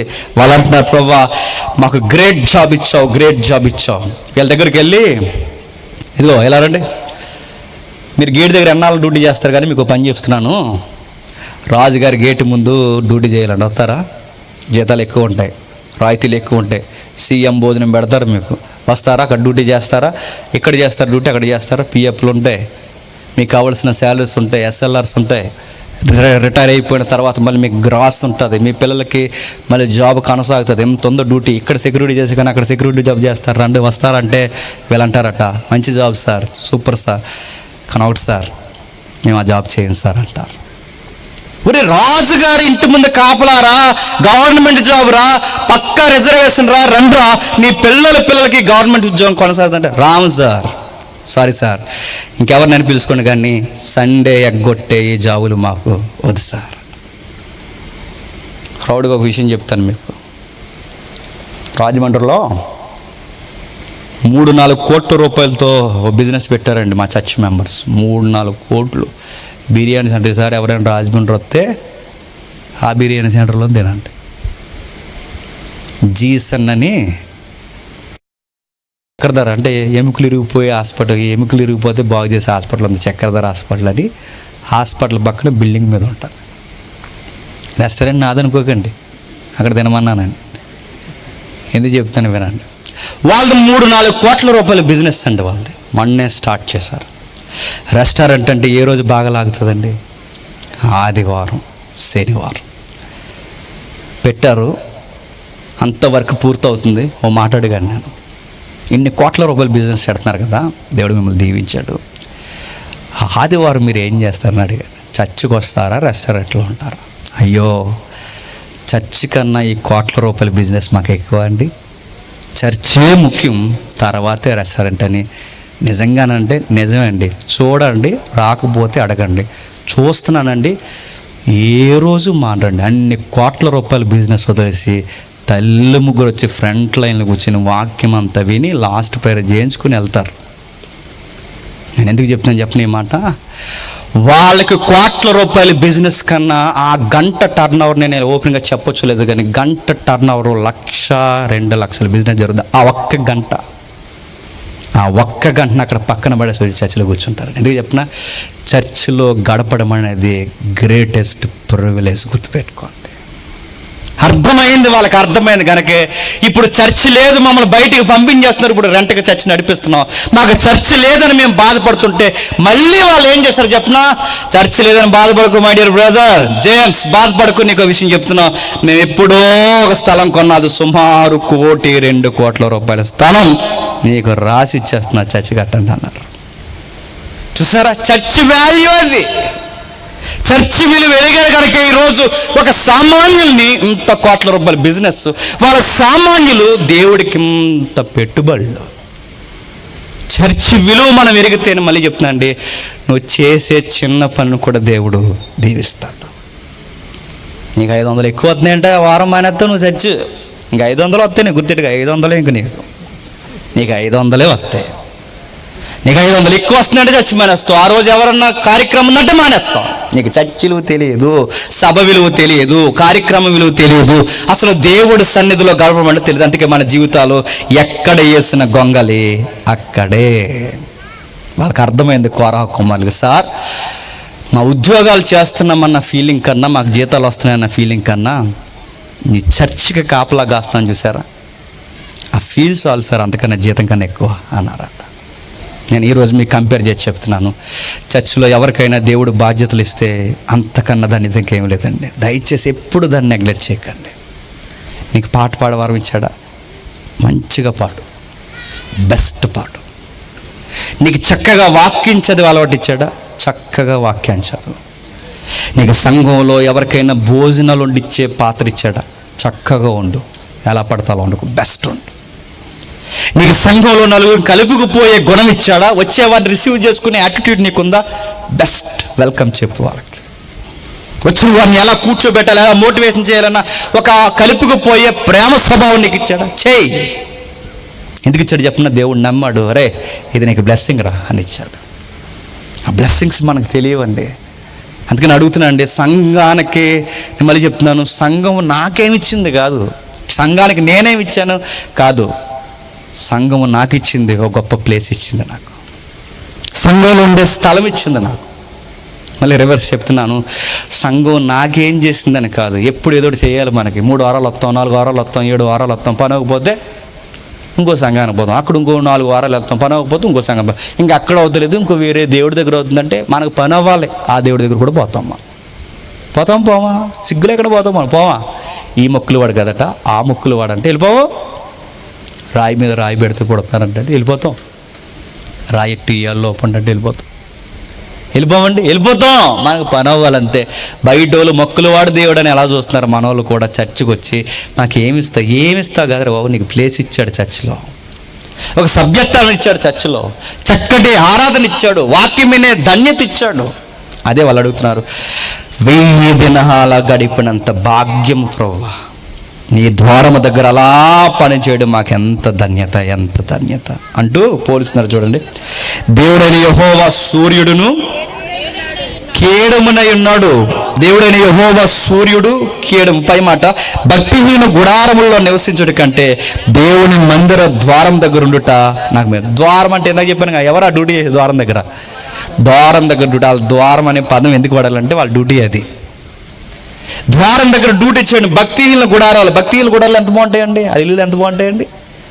సెంట్రల్ ఏసీలు ఉంటాయి, థియేటర్ మాదిరి ఉంటుంది, బిగ్ టీవీస్ ఉంటాయి, హోమ్ థియేటర్లు ఉంటాయి, ఎంత ఆహ్లాదకరంగా ఉంటుంది. ఆ ఇంట్లో అలా ఉండాలనిపిస్తుంది, సెంట్రల్ ఏసీ అలా గాలొస్తుంటే. కానీ ఇలా అన్నారంట, సార్ ఆ సెంట్రల్ ఏసీలో కూర్చుని అక్కడ ఫ్రూట్ జ్యూస్ తాగే కన్నా ఆ ఎండలో చర్చి ముందు ఆ గేటు జనాలు వచ్చిపోయి ఇలాగెళ్ళండి అలాగెళ్ళండి చెప్పి అక్కడ పెట్టుకుండని ఆ చెప్పే డ్యూటీ కన్నా ఎంజాయ్ మాకు ఇంకేం లేదంటారంట. ఇది చాలు సార్, మేము అక్కడ ఫ్రూట్ జ్యూస్ తాగే కన్నా ఈ ఎండలో జ్యూస్లాగా ఈ సూర్యుడు మమ్మల్ని తాగేసిన వాళ్ళదంటారు. ఎండాకాలంలో అవుతుంది కానీ యాడ్ ఇలా సూర్యుడు స్ట్రా వేస్తుంటాడు, ఇలా స్ట్రా మేము జ్యూస్ తాగం ప్రభా, మేమే జ్యూస్లాగా అయిపోతాం అన్నారు. కిందికి అంటున్నారు చూడండి, దేవుడైన యెహోవా సూర్యుడు కేడమునై ఉన్నాడు. దేవుడైన యెహోవా సూర్యుడు కేడమునై ఉన్నాడు. దేవుడైన యెహోవా సూర్యుడు కేడమునై ఉన్నాడు. దేవుడు సూర్యుడా? ప్రశ్న, దేవుడు సూర్యుడా? ఇలాంటి చదివేసి మన వాళ్ళు దండాలెట్టి బ్యాచ్ ఉన్నారు తెలుసా. దేవుడు అంటే ఏమనుకుంటున్నావు? దేవుడు అంటే ఏంటో తెలుసా? దేవుడు అంటే సూర్యుడు. సూర్యుడేమో అది ఆయనే దేవుడు అంటే. ఇదిగో రాశాడు కదా, సూర్యుడు దేవుడు అంటే. దేవుడు అంటే సూర్యుడా? దేవుడు అంటే చంద్రుడా? దేవుడు అంటే చొక్కా? దేవుడు అంటే సూర్యుని అడుగుతున్నాం కాదు. అలా నమ్మే వాళ్ళు ఉన్నారు. అప్పుడప్పుడు చూస్తారా, దేవుడు అంటే ఎక్కడో లేడండి, ఇంకో ఈ ప్రకృతేనండి. చెప్పండి, దేవుడు అండి మనల్ని కప్పాడండి అంటారు. అది కాదు, పోలికి ఏం చెప్తున్నాడంటే, యెహోవా సూర్యుడును కేడమును. సూర్యుడు అంటే వెలుగు, కేడము అంటే, ఇప్పుడు దేవుడు సూర్యుడిని పోలితే బాగుంది, దేవుడు కేడము అంటే మీకు బాగుంది కానీ క్లాసిక్ వర్డ్ డాల్ అంటారు కదా. డాల్ అంటే తెలుసా, గమేల ఎలా ఉంటుంది, సిమెంట్ గమేల తెలుసు కదా, సిమెంట్ గమేల ఇలాగ ఎవడన్నా బాణం ఎత్తి ఇలా అడ్డెడతాం కదా ఇలాగా. అది దేవుడు, అది కూడా గమేల అంటే ఎలా ఉంటుందండి? దేవుడు గమేల, డాలా దేవుడు అంటే దాని అర్థం ఏంటి? కేడము అంటే ఏంటి? కాసేవాడని. నా వెలుగు ఆయనే, చెప్పండి, నా రక్షణ ఆయనే, నా రక్షకుడు, నా వెలుగు. అంటే సూర్యుడు ఎలా వెలిగిస్తాడో నా వెలిగిచ్చేవాడు ఆయనే, నా రక్షణ ఆయన. అంటే నాకు రక్షణ, నాకు నా కుటుంబానికి రక్షణ ఆయనే, నా వెలిగిచ్చేవాడు ఆయనే. అందుకే ఆయన సన్నిధిలో ఉంటే నా ప్రయాణాలు కాపాడుతాడు, నా ఆరోగ్యం కాపాడుతాడు, నా యొక్క కష్టార్జితాన్ని కాపాడుతాడు, ప్రతిదీ కాపాడుతాడు. నా జీవితంలో నా బిడ్డలని కాపాడుతాడు. అన్నిటికన్నా గొప్పదని తెలియ చెప్పిన, దేవుడి కొరకు ఎక్కడైతే 2-3 కూడుకుంటారో ఎన్ని పనులున్నా పోయి అక్కడ కూర్చోండి, ధన్యత. అదే గొప్ప ధన్యత. చాలామంది అడుగుతుంటారు, చాలామంది మాట్లాడుతుంటారు, ఏంట్రా మీ ఆశ ఏంటని అడిగితే, సభల్లో రోజు తిరగడం ఆశ, ఎక్కడ దేవుడు మాటలు వినబడితే అక్కడ పోవడం ఆశ, చర్చిలో గంటలు కూర్చోవడం ఆశ, రాత్రులంతా ప్రార్థన చేయడం ఆశ, దేవుడి కొరకు అందరం కలిసి పాటలు పాడుకోవడం మా ఆశ. అక్కడే ఉంది మాకు ఆనందము, సంతోషము. ఏముందిరా ఆ సభలు అలా గంటలు కూర్చుంటారంటే, ప్రజెన్స్ ఆఫ్ గాడ్, దేవుడు ఉన్నాడు, ఆ ఫీల్ మాకు అర్థమవుతుంది. ఇంటి దగ్గర ఎంత దుఃఖం ఉన్నా అలా దుఃఖపడుతూనే ఉంటాం. ఇంటి దగ్గర ఏ బాధ ఉన్నా ఆ బాధలు అలా కొట్టుకుపోతూనే ఉంటాం. ఆ బాధ దుఃఖముతో వచ్చి ఆ దేవుడి సన్నిధిలో దేవుని పిల్లలతో పాటలు పాడి కొంచెంసేపు 1 గంట అక్కడ గడుపు, నీ మనసు ఎంత ప్రశాంతమైపోతుంది. దేవుణ్ణి అనుభవించడం అంటారు దాన్ని. ఆ చర్చకు వచ్చి గడుపు, నీ దుఃఖము బాధ అన్నిటికీ సమాధానం, ఒక ధైర్యం, తెలియని ధైర్యం, ఒక సంతోషం, సమాధానం. చర్చకు వస్తే ఎందుకో తెలియని ఒక ఆనందము, ఒక ఆనందము. సంఘానికి వస్తే ఆనందము, సంఘానికి వస్తే ఎక్కడ లేని ధైర్యము. దేవుణ్ణి అనుభవిస్తుంటాం. సంఘానికి వచ్చి కూర్చున్నప్పుడు ఏట్రా దేవుడు మీకు అర్థం అవుతాడంటే, ఆడికి అర్థం అవడు, చెప్పండి, మనకు అర్థం అవుతాడు. దేవుడు అక్కడ ఏమైనా కనబడతాడంటే దేవుడు కనబడ్డు, కానీ అనుభవిస్తాం, తెలుస్తుంటుంది మాకు. ఆ దేవుడిని ఫీల్ అవుతుంటాం, ఆ దేవుడి మాటలు అలా గంటలు గంటలు వింటుంటాం. ఏమైనా ముద్ద వస్తుందంటే ఆయన గురించి అలా వింటుంటే మాకు ఎంత సంతోషంగా ఉంటుందో, మా ప్రాణం త్రెప్పరెళ్ళినట్టు ఉంటుంది. నేను ముగిస్తున్నాను. ఈ ఫీలింగ్ ఈ సభలో కానీ చర్చిలో కానీ ఎవ్వరికి రాకపోయినా నేను మళ్ళీ చెప్తున్నాను, మీరు భక్తిలో చాలా డేంజర్ జోన్లో ఉన్నారని మాత్రం మర్చిపోకండి. ఎందుకంటే నీకు దేవుని మాటే రుచించట్లేదంటే నువ్వు ఎంత ప్రమాదంలో ఉన్నావు గుర్తుపెట్టుకో. నువ్వు టైం చూస్తున్నావంటే దేవుని మాటలు చెప్పేటప్పుడు నువ్వు ఎంత ప్రమాదంలో ఉన్నావు గుర్తుపెట్టుకో. వారం అంతా ఇంటికాడే చచ్చావు, మళ్ళీ ఇప్పుడు గంట నువ్వు చర్చిలో ఉండలేకపోతున్నావంటే నీకు ఇంటిది చర్చి దగ్గర అన్నా నీకు ఇంటి టైమింగే నచ్చేస్తుంది అంటే నువ్వు ఎంత ప్రమాదంలో ఉన్నావు గుర్తుపెట్టుకో. నీ సభలో ఉండాలనిపించదు, చర్చిలో ఉండాలనిపించదు, కార్యక్రమం చేయాలనిపించదు, ఎక్కడ ఉండాలనిపించదు.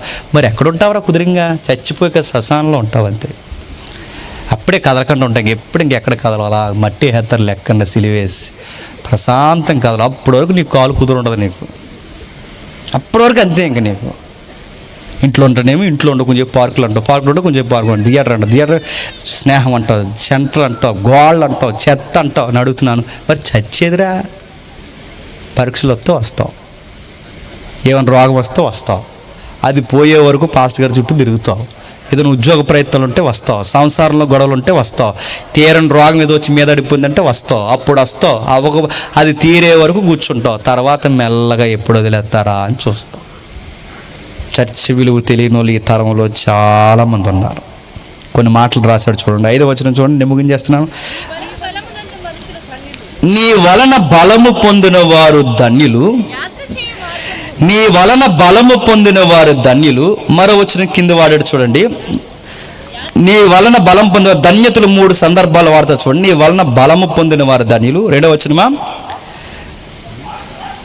5వ వచనంలో నీ వలన బలం పొందిన వారు ధన్యులు అని చెప్పాడు. మరో మాట ఎక్కడ వాడతాడు చూడండి, 4వ వచనమా, 4వ వచనం, నీ మందిరం మందు నివసించు వారు ధన్యులు. నెక్స్ట్ చివరి వచనం చూడండి,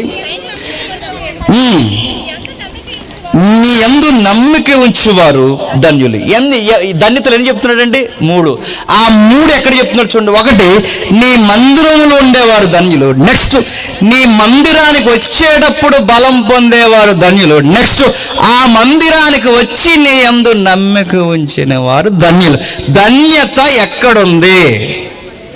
చర్చిలో ఉంది. కానీ నువ్వు చర్చికి వచ్చి గొడవలు పెట్టుకుంటావు.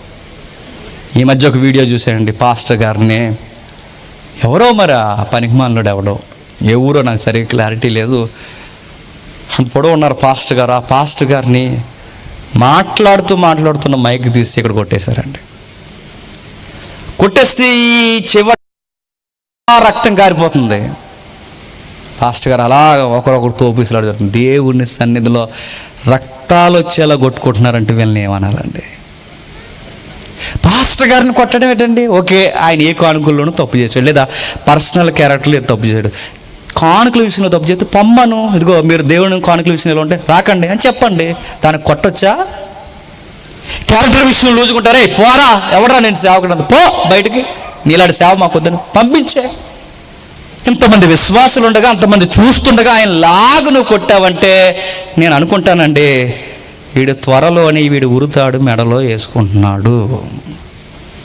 సౌలు డిస్టర్బెన్స్ అయిపోయిన తర్వాత సౌలు వస్త్రము కట్ చేసినందుకు దావీదు అన్నాడట, అనవసరంగా కట్ చేశానేమో అనుకున్నాడు. వస్త్రం కట్ చేసి వీలాడండి దావీదు. అదే సేవకుడు నువ్వు రక్తం వచ్చేలా కొడుతున్నావంటే నీకు సన్నిధి విలువ తెలిసిందా? సేవకుడి విలువ తెలిసిందా? నువ్వు దేవుడిని అడుగుతావు, ఒకవేళ ఆయన తేడా ఉంటే తేడా వద్దని చెప్పండి, పొమ్మని చెప్పండి, అంతేగాని కొట్టడం ఏంటండి? దేవుడు చెప్తున్నాడు, రే ధన్యకరమైన ప్రదేశంలో రక్తాలు ఒలిగేలా కొట్టుకున్నారట. మీకు సంఘం విలువ తెలిసిందా? సంఘానికి వచ్చి ఈ 2 నెలలు ఏం ఆడుకుంటారు చెప్పిన, సంఘానికి వచ్చి ఏ పార్టీకి వెళ్తుంది అంటావు? టీడీపీ వస్తుందా లేదా వైసీపీ వస్తుందంట? నీ బొంద వస్తుంది. టీడీపీ వస్తుందా వైసీపీ వస్తుందని నువ్వైతే రావు, గుర్తెట్టుకో. ఇలాంటి మాటలు పడితే ఇంకో 2 రోజుల్లో సంఘానికి రావు నువ్వు. ఇంకా ఏదొస్తే నీకెందుకు, నీకు అంత ఇంట్రెస్ట్ అయితే పో కార్యకర్తగా. ఇక్కడ కర్తగా పనిచేయవు నువ్వు, ఈ కర్తకి ఈ కార్యానికి కర్తగా పనిచేయవు. పోయి మోసుకుని తిరుగు. ఆ పాలకొల్లు సెంటర్లో, ఈ వీధుల్లో, మీ నడి వీధుల్లో సిగ్గు లేకుండా జెండా మోసుకుని తిరుగు. నీకెందుకు దేవుని సంఘంలో కర్త? ఇక్కడికి వచ్చి నువ్వు రాజకీయాలు ఎందుకు మాట్లాడుతున్నావు? ఇక్కడికి వచ్చి చెత్త ఎందుకు మాట్లాడుతున్నావు? ఇది దేవుని సన్నిధి. ఇక్కడ తిట్టడానికి వీలు లేదు, కొట్టడానికి వీలు లేదు, పార్టీల కొరకు మాట్లాడడానికి వీలు లేదు. ఎందుకంటే ఇది ధన్యత. ఈ ఇచ్చిన ధన్యతను నిలబెట్టుకో. ఆయన మందిరంలో ఉండడం ఒక ధన్యత, ఆయన మందిరానికి వచ్చే ముందు బలం పొందడం ఒక ధన్యత, వచ్చిన వారు ఆయన యందు నమ్మకం ఉంచడం ఒక ధన్యత. ముగించేస్తున్నాను. ఇప్పుడు యెరూషలేము మందిరం లేదు మనకి. ఈ సాంగ్ అంతా అప్లై చేసుకుందామంటే ఉందా? లేదు. ఇప్పుడు యెరూషలేము మందిరం లేదు. యెరూషలేము వెళ్ళడానికి క్రొత్త నిబంధన సేవకులకి, క్రొత్త నిబంధన విశ్వాసులకి పర్మిషన్ లేదు. అది భక్తే కాదు, మార్చేశాడు. ఇప్పుడు మనకి మందిరం కాదు, రమ్యము. ఇప్పుడు మనకి మందిరము కాదు, దేవాలయము కాదు. ఈ దేవాలయమే సొగసులు లేదా ఆ సన్నిధులు అక్కడ గడపాలని ఆ ప్రివిలేజ్ ఇప్పుడు మనకు లేదు. మనకు వేరే ఉంది. ఇప్పుడు దేవాలయం కన్నా గొప్పవాడు ఉన్నాడు. ఎవరు చెప్పండి?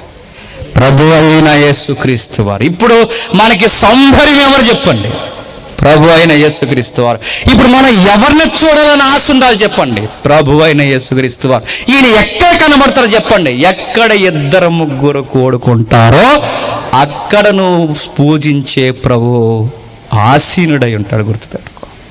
దేవాలయం కన్నా గొప్పవాడు. ఈ సంఘానికి ఎందుకు వస్తున్నారంటే ఏసీ ఉంటుందని రాకూడదు. గుర్తుపెట్టుకో. ఈ సంఘానికి ఎందుకు వస్తున్నారంటే సాంగ్స్ బాగా డీప్గా పాడతారని రాకూడదు. బాక్స్ బద్దలాచి పదాలు వచ్చేవారంటే. ఈ సంఘానికి ఎందుకు వస్తారంటే గుర్తుపెట్టుకుని పాటలు ఎత్తారండి అందరికీ. అందుకు రాకూడదు. గుర్తుపెట్టుకో. ఇచ్చిన వాళ్ళు మర్చిపోకుండా పేపర్ మీద రాసుకొని చదువుతారండి. అందుకు రాకూడదు. గుర్తుపెట్టుకో. సంఘానికి ఎందుకు రావాలి? ఇక్కడ క్రీస్తు అనే ఆయన ప్రజెన్స్ ఉంటుందండి. అందుకు వస్తున్నాం. యేసుప్రభు ప్రేమని సంఘంలో చూస్తాం. యేసుప్రభు యొక్క ఆదరణని సంఘంలో చూస్తాం.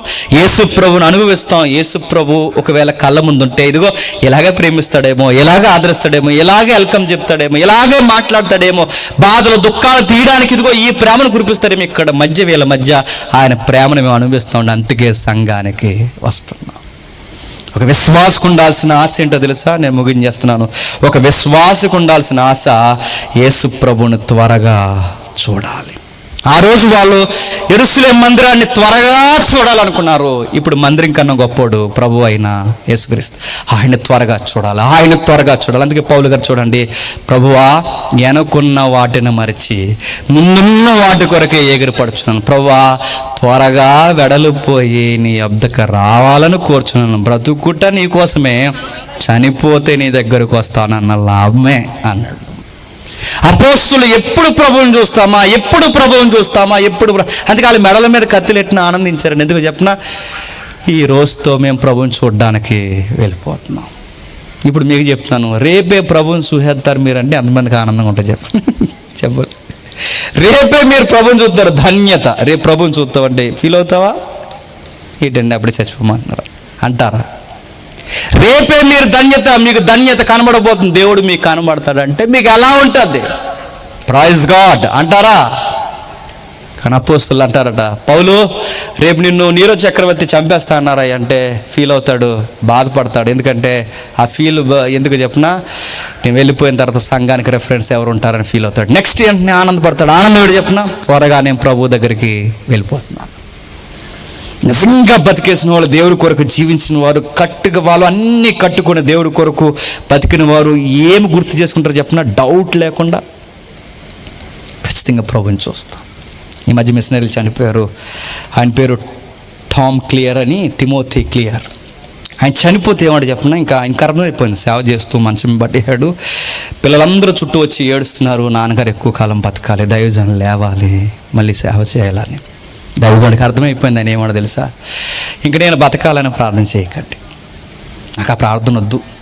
నేను బతకాలని ప్రార్థన చేయకండి, నాకు ఆరోగ్యం రావాలని ప్రార్థన చేయకండి, నేను వెళ్ళి ప్రభువుని త్వరగా ఈ మంచమే నుంచి వెళ్ళి చూడాలని ప్రార్థన చేయండి మై చిల్డ్రన్స్ అన్నాడు ఆయన. అది భక్తిని అనుభవించడం అంటే. నెక్స్ట్ మరో భక్తుడు చనిపోయాడు. ఆయన పేరు జార్జ్ వర్వర్. జార్జ్ వర్వర్ అంటే మీరు కొట్టండి గూగుల్లో, ప్రపంచానికి సువార్త చెప్పాలని ప్రపంచ పటాన్నే చొక్కావుగా చేసుకుని పటాన్నే చొక్కా వేసుకున్నాడు అండి.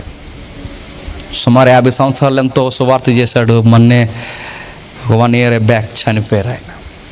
ఆయన చనిపోతే ఏమాడు చెప్పిన, పిల్లలకు ఉత్తరాలు రాస్తూ మెసేజ్లు పెడుతూ ఇలా అన్నాడు, ఇంకా నా కోసం ప్రార్థన చేయకండి, నేను త్వరగా ప్రభుని చూడడానికి వెళ్ళిపోతున్నాను. ఆశతో ఆ రోజు ఆ యాత్రలో మందిరానికి వెళ్తామని వాళ్ళు ఫీల్ అయ్యారు. ఈరోజు మన యాత్ర ఇప్పుడు ఈ యెరూషలేముగా చెప్పండి, పరలోకపు సంబంధమైన యెరూషలేముకు పోతాం. అక్కడ ఎవరు ఉంటారంటే ప్రభు ఉంటాడు, ఆయన సన్నిధి ఉంటుంది. అక్కడికి వెళ్ళిపోతాం, ఆయన రెక్కల చాటున మనం చెప్పండి సేద తీరుతాం. ఆశ ఉందా?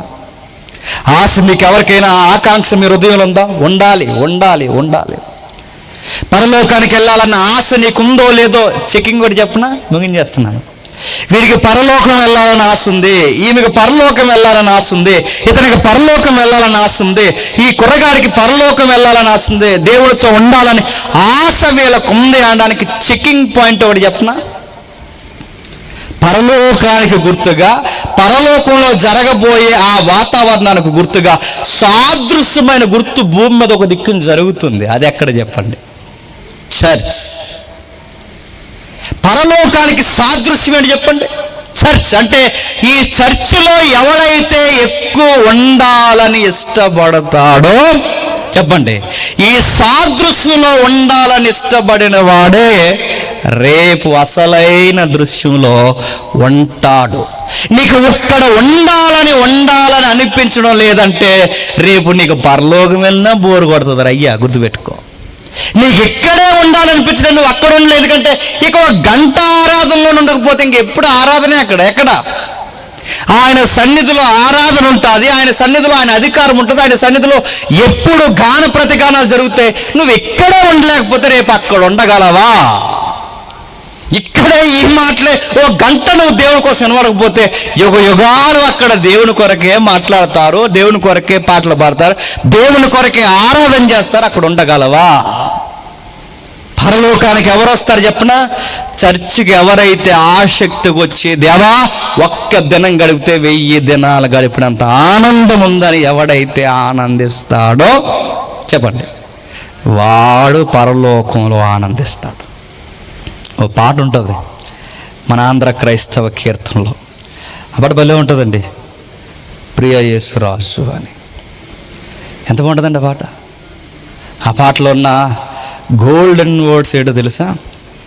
వాళ్ళు ఒక మాట మాడతారు, ప్రియ యేసురాజు నాకేమొద్దు, నేను చూస్తే చాలు. ఎంత మంచి అడుగుతాడు. రాసిన ఆయనకి ఎంత భక్తి ఉంటే ఆ పదాన్ని పెడతాడండి. కొన్ని పదాలు ఊరికే రావండి, కొన్ని పాటలు చూస్తుంటే అరే అచ్చ మన ఫీలింగ్ రాస్తాడు రేనా అనిపిస్తుంది. ఆయన ఎంత బాగా రాశాడు చూడండి, ప్రియా యేసు నేను చూస్తే చాలయ్యా, నేను చూస్తే చాలు. ఓ పదం ఉందండి, చాలా పదాలు ఉన్నాయి అందులో, నిష్కలంక పరిశుద్ధులలో పేదనే. ఏంటంట నిష్కలంక పరిశుద్ధుల్లో పేదనంటే దాని అర్థం ఏంటంటే అబ్రహాము, ఇస్సాకు, యాకోబు ఇలా కలంకం లేని భక్తులందరూ ఉంటారు ప్రభువా. ఆ చివరిన ఒకటి గేటుగాడు ఉంటాడు, ఆడికి ఏ అర్హత ఉండదు, అందరూ లోపలికి వచ్చేస్తారు, ఆడొక్కడే గేటుగాడు అలా ఎగాదిగా చూస్తుంటాడు. దేవుడు అలా చూసి ఏడ్రా నీ పని, నువ్వేమీ చేయలేదంటే అవును ప్రభువా అని దిగాలుగా చూసినప్పుడు ఆ చివరి గేటు దగ్గర ఉన్నప్పుడు ఇటు పరిశుద్ధులందరూ ఇటు నిలబడినప్పుడు కలంకం లేని వాళ్ళు, కలంకమైన మనం అక్కడ నిలబడినప్పుడు సర్లే ఇంకా అలా చూసే కానీ రా అని అలా గేటు తీసి లోపల మనం పడేస్తే వచ్చే పాటే ఆ నిష్కలంకమైన పరిశుద్ధుల్లో ఒక పేదోడిని నేను. అది ఫీలింగ్. ఎలా ఉండాలరా నీ పరలోకంలో ప్రభువా, సింహాసనం ఎక్కడో సింహాసనం మీద ఉంటావు, ఆ సింహాసనం ఫస్ట్ లైన్ వరకు వద్దు కానీ ప్రభువా, ఆ లాస్ట్లో ఆ గేట్ నా ప్లేస్ ఉన్నా ఆ పేదరికం ప్లేస్ చాలు ప్రభువా అన్నాడట పాటలో. భక్తిలో ఫీల్ అయితే అలా ఉంటుందండి. ఆ చివరిలో లాస్ట్లో ఉంటే చాలు బ్రో, అందరితో కలిసి పాటపడతాను, అయిపోయింది ఇంకా నా జీవితంలో అమ్మయ్య లోపల పడిపోయాను. అది ఫీలింగ్, గుర్తుపెట్టుకో. మీకు ఎప్పుడన్నా ఫీలింగ్ అనిపించిందా? నాకు అనిపిస్తుందండి. వెళ్తామంట పరలోకం మనం. ఆ వెళ్తే ఆ గీటాలు తీసి లోపల పడిపోతే చాలు, ఇంకే వద్దండి. ఆ గీటాలు తీసి లోపల అలా పడేస్తే చాలు బ్రో. ఎందుకంటే ఇన్ని మీటింగ్లు చేస్తున్నావు జేమ్స్, నువ్వే వెళ్ళకపోతే ఎవరు మీటింగ్లు చేస్తే వెళ్ళిపోరు, గుర్తెట్టుకో. వాక్యాలు చెప్పేస్తే వెళ్ళిపోరు. ఆ కళంకం లేని భక్తుల్లో మనం ఉండాలి అంటే ఆయన దయ, ఆయన కృప అలా తీసుకెళ్ళి లోపల పడేసి ఎంత ఫీల్ అండి. కీర్తనకారుడు మాట్లాడుతూ అంటున్నాడు, అయ్యా ఒకరోజు నేను చూస్తాను. ఆ వచ్చిన ఏమన్నా తెలుసా, ప్రతి వాడు సీయోనులో దేవుని సన్నిధిని కనబడు. ఎవడు కనబడతాడు? సీయోనులో దేవుని సన్నిధిలో ఎవడు కనబడతాడు? రాబోతున్న ఆ సీయోను పట్టణంలో ఎవరు కనబడతారు? ఆయన చూడాలి, ఆయన అనుభవించాలని ఎవడైతే ఆశ కలిగి ఉంటాడో ఖచ్చితంగా వాడు ఆ పరిశుద్ధుల గుంపుల్లో కనబడతాడు. ఆయన యందు నమ్మిక ఉంచిన వాడు ఖచ్చితంగా ఆయన మేలు చేస్తాడు. వాడిని విడవడు, ఎడబాయుడు, కృపా ఘనతలు ఇచ్చి వాడిని ఎక్కడే ఇచ్చేస్తాడు. తీసుకెళ్ళి చెప్పండి, రారా అబ్బాయి ఈ గుంపులో జాయిన్ అయిపో అంటాడు. అంతే. నేను ముగించేస్తున్నాను. ఈసారి చర్చికి వెళ్ళే ముందు కాస్త వాళ్ళు దగ్గర పెట్టుకుని వెళ్ళండి. చర్చికి వెళ్ళే ముందు త్వరగా వెళ్ళాలని ప్రయత్నం చేయండి. దేవుడు ఈ వారం నాతో ఏం మాట్లాడతాడని ప్రయత్నం చేయండి. సేవకుడు ఈరోజు దేవుడి మాటలు నాకు ఏం అందిస్తాడని వినే ప్రయత్నం మనసంతా ఖాళీ చేసుకుంటారండి. వచ్చినప్పుడు దుఃఖాల బాధతో వచ్చినప్పుడు, దేవా నీ ప్రజెన్స్ నేను అనుభవించేలా నాకు ఆ ఫీలింగ్ ప్రభు అని రండి. ఖచ్చితంగా పీస్ మనకు దొరుకుతుంది. అది ఎలా అంటే దానికి వర్డ్స్ లేవు, దానికి చెప్పలేము, దానికి వివరణ లేదు. దాన్ని ఫీల్ అవ్వాలి, అనుభవించాలి. ఇక్కడ సేవకుడు నిలబడి వారం అంతా ప్రిపేర్ చేసిన వాక్యం అని చెప్తుంటే ఆ దేవుడి మాటలు నీ హృదయంలోకి అలా వెళ్ళిపోతే హృదయం ఎంత తేలికైపోతుందో తెలుసా. బరువులన్నీ తగ్గిపోతాయి, బాధలన్నీ తగ్గిపోతాయి, ఇబ్బందులన్నీ తగ్గిపోతాయి. ఆ గంటల చర్చిలో కూర్చుని అలా దేవుని పాడుకుంటే బయట కానీ ఏ పిచ్చలు ఎప్పుడు అలా పాటలు పాడుకుంటారు అనుకుంటారు బయట వాళ్ళు. కానీ మనకేంటి చెప్తున్నా, అలా పాటలు పాడుకుంటే హాయిగా ఉంటుంది. ఒకరితో ఒకరు స్వరం కలుపుతుంటే హాయిగా ఉంటుంది. ఆ మాటలు అలా వివరిస్తుంటే హాయిగా ఉంటుంది. క్రొత్త నిబంధన చెప్తుంది, త్వరగా నిన్ను మేము చూడాలి. ప్రకటన గ్రంథం ముగించేస్తూ ఏమన్నాడండి? ప్రకటన గ్రంథం ముగిస్తూ ఏమన్నాడు? ప్రభు అయిన క్రీస్తు త్వరగా రమ్ము అన్నాడు. భక్తుడు ఆశది. పౌలు ప్రభు నన్ను త్వరగా తీసుకెళ్ళిపో అన్నాడు. భక్తులందరూ వేలాడిపోతూ ప్రభు త్వరగా మమ్మల్ని తీసుకెళ్ళిపో. ఈ ఆశ నీకు రేగితేనే చెప్తున్నాను, రేపే నీ మరణం అని చెప్పిన డాక్టర్ గారు గుర్తుపెట్టుకో. ఓ పక్క బాధ ఉంటుంది కుటుంబాన్ని వదిలి వెళ్ళిపోతున్నామని, రెండో పక్క అన్నిటికన్నా ఆనందం ఏంటి చెప్పిన, నేను రేపు నా దేవుణ్ణి చూడబోతున్నాను. రేపా మురికి వెళ్తున్నావురా అంటే ఎలాగైతే నిద్రమో చెప్పండి, రేపు దేవుని సన్నిధికి వెళ్తున్నావురా అనగానే డాక్టర్ గారు కూడా చెప్తాం, డాక్టర్ గారు థ్యాంక్స్ అండి, రేపు నేను దేవుడి దగ్గరికి వెళ్తుంటే ఆయన పిచ్చికి వెళ్ళిపోతాడు బయటికి. చెప్పాలి ధైర్యంగా, ఎస్ థ్యాంక్ యూ డాక్టర్, ఈ రోజుతో ఈ లోకంతోనే వదిలి వెళ్ళిపోతున్నాను, నా దేవుడిని నేను చూస్తా. ఈ నమ్మకం ఉందా? ఈ నమ్మకాన్ని ఇప్పుడే నువ్వు అనుభవించాలనుకుంటున్నావా? ఎవ్రీ సండే అనుభవించు. ఒకరోజు శాశ్వతమైన అనుభవాల్లోకి వెళతావు. దేవుడిని దీవించును కాక. ప్రార్థన చేసుకుందాం. ప్రేమగల తండ్రి, కృపగల దేవ, చాలా లోతైన సంగతులు మాతో మాట్లాడారు తండ్రి. ఇవి పాటల బ్రతుకుకు నేర్పే పాఠాల అన్నంత తండ్రి నిగూఢమైన సత్యాలు రాశారు తండ్రి. ఇది పాటే కాదు తండ్రి, మనసు విప్పి మనసారా మీతో మాట్లాడుకునే ఆరాధన, భావజాలం, మా హృదయాలు కుమ్మరించుకుని చింపుకుని తండ్రి నీ యొక్క సహవాసం కొరకు ఏడ్చే తండ్రి చక్కటి మాటలు, బ్రతుకు పాఠాలు తండ్రి. సంఘం అంటే విలువ తెలియక గొడవలు పెట్టుకునే వాళ్ళు ఎక్కువైపోయారు. పదవుల కొరకు, పేర్లు కొరకు, పాంప్లెట్ మీద తండ్రి పేర్లు కొరకు, పొగడ్తల కొరకు, ఇలాంటి సభలు జరిగినప్పుడు మమ్మల్ని ఎందుకు ఎక్కించలేదన్న తండ్రి డంబాల కొరకు ఇలాంటివి మాట్లాడుకునేవి ఎక్కువైపోయారు. కానీ తండ్రి సభలో ఈరోజు నేను దేవుడిని అనుభవించాను, చర్చిలో దేవుడిని నేను అనుభవించాననే మాటలు కరువైపోయాయి తండ్రి. అవి బైబిల్ పాటలకే పరిమితం అయిపోయాయి దేవా. మమ్మల్ని రేపారు. ఈ మొదటి రోజు తండ్రి మాతో మాట్లాడారు తండ్రి. మీ పిల్లలకి మీ సన్నిధి విలువ నేర్పించారు. ఎవరో రేపటి దినాన తండ్రి సంఘానికి పోతున్నప్పుడు దైవజన్ను బట్టి కానీ తండ్రి, ఆరాధనను బట్టి కానీ తండ్రి, ఏ విషయాన్ని చూసి రాక కేవలం దేవుడు అక్కడ ఉంటాడు అని రావడానికి మాత్రమే వారి మనసును రేపండి తండ్రి. ఆ సమయానికి ఎన్ని పనులు ఆటంకంగా ఉన్నా, ఎన్ని విషయాలు ఆటంకంగా ఉన్నా అన్నీ వదిలి మీ సన్నిధిలో గడపడానికి తండ్రి వారు రావడానికి సహాయం అనుగ్రహిస్తారని కోరుతున్నాం. సంఘ విలువ నేర్పించినందుకు మీకు వెనలేని స్తుతులు స్తోత్రములు తెలియజేస్తున్నాం తండ్రి. ఈరోజు ఈ సభలో ఇలా నిలబడి మాట్లాడినందుకు ఎంతకన్నా ధన్యత మాకు ఏం కావాలి తండ్రి. ఇవి కోట్ల రూపాయలు ఇచ్చినా రాని ధన్యత దేవా. ఈ మాటలు వినగలిగే ధన్యత మాకు ఇచ్చారు, చెప్పగలిగే ధన్యత ఇచ్చారు. మీ పిల్లలతో కలిసి పాటలు పాడుకునే ధన్యత మాకు అనుగ్రహించారు తండ్రి. సజీవుల లెక్కల్లో మమ్మల్ని ఈ మాటల కొరకు నిలబెట్టారు తండ్రి. ఎవడో రేపు మా మరణం వస్తే ఈ సారమును తండ్రి మా గుండెల్లో చూపించుకొని మేము రేపే దేవుని చూడబోతున్నామన్న కంకణంతో తండ్రి బ్రతకడానికి సహాయం అనుగ్రహించండి. స్థానిక దైవజనుల్ని, పెద్దల్ని, వేదిక మీద ఉన్న పెద్దల్ని అందరినీ దీవించండి తండ్రి. ఈ సభకి కారకులైన సహోదరుణ్ణి, ఆయన యొక్క బృందాన్ని కూడా తండ్రి మీరు కాచి కాపాడండి. మమ్మల్ని హేళన చేసి మా చెడ్డ మాటలు పలికే మా శత్రువులు ఎవరైనా ఉంటే తండ్రి వారిని క్షమిస్తారని కోరుతూ ఈ బిడ్డలందరినీ మీ చేతులకు అప్పగిస్తూ సంగీతాన్ని వాయిస్తున్న తండ్రి ఎవరైతే తమ్ముళ్ళు ఉన్నారో వారిని, వారి కుటుంబాలను కాపాడండి. పాటలు పాడిన తల్లుల్ని, చెల్లెల్ని, తమ్ముళ్ళని అందరినీ తండ్రి మీరు ఆదరిస్తారు కోరుతూ క్రీస్తున్నాం నీ ప్రార్థన సమర్పిస్తున్నాం తండ్రి. ఆమేన్, ఆమేన్, ఆమేన్. సరే.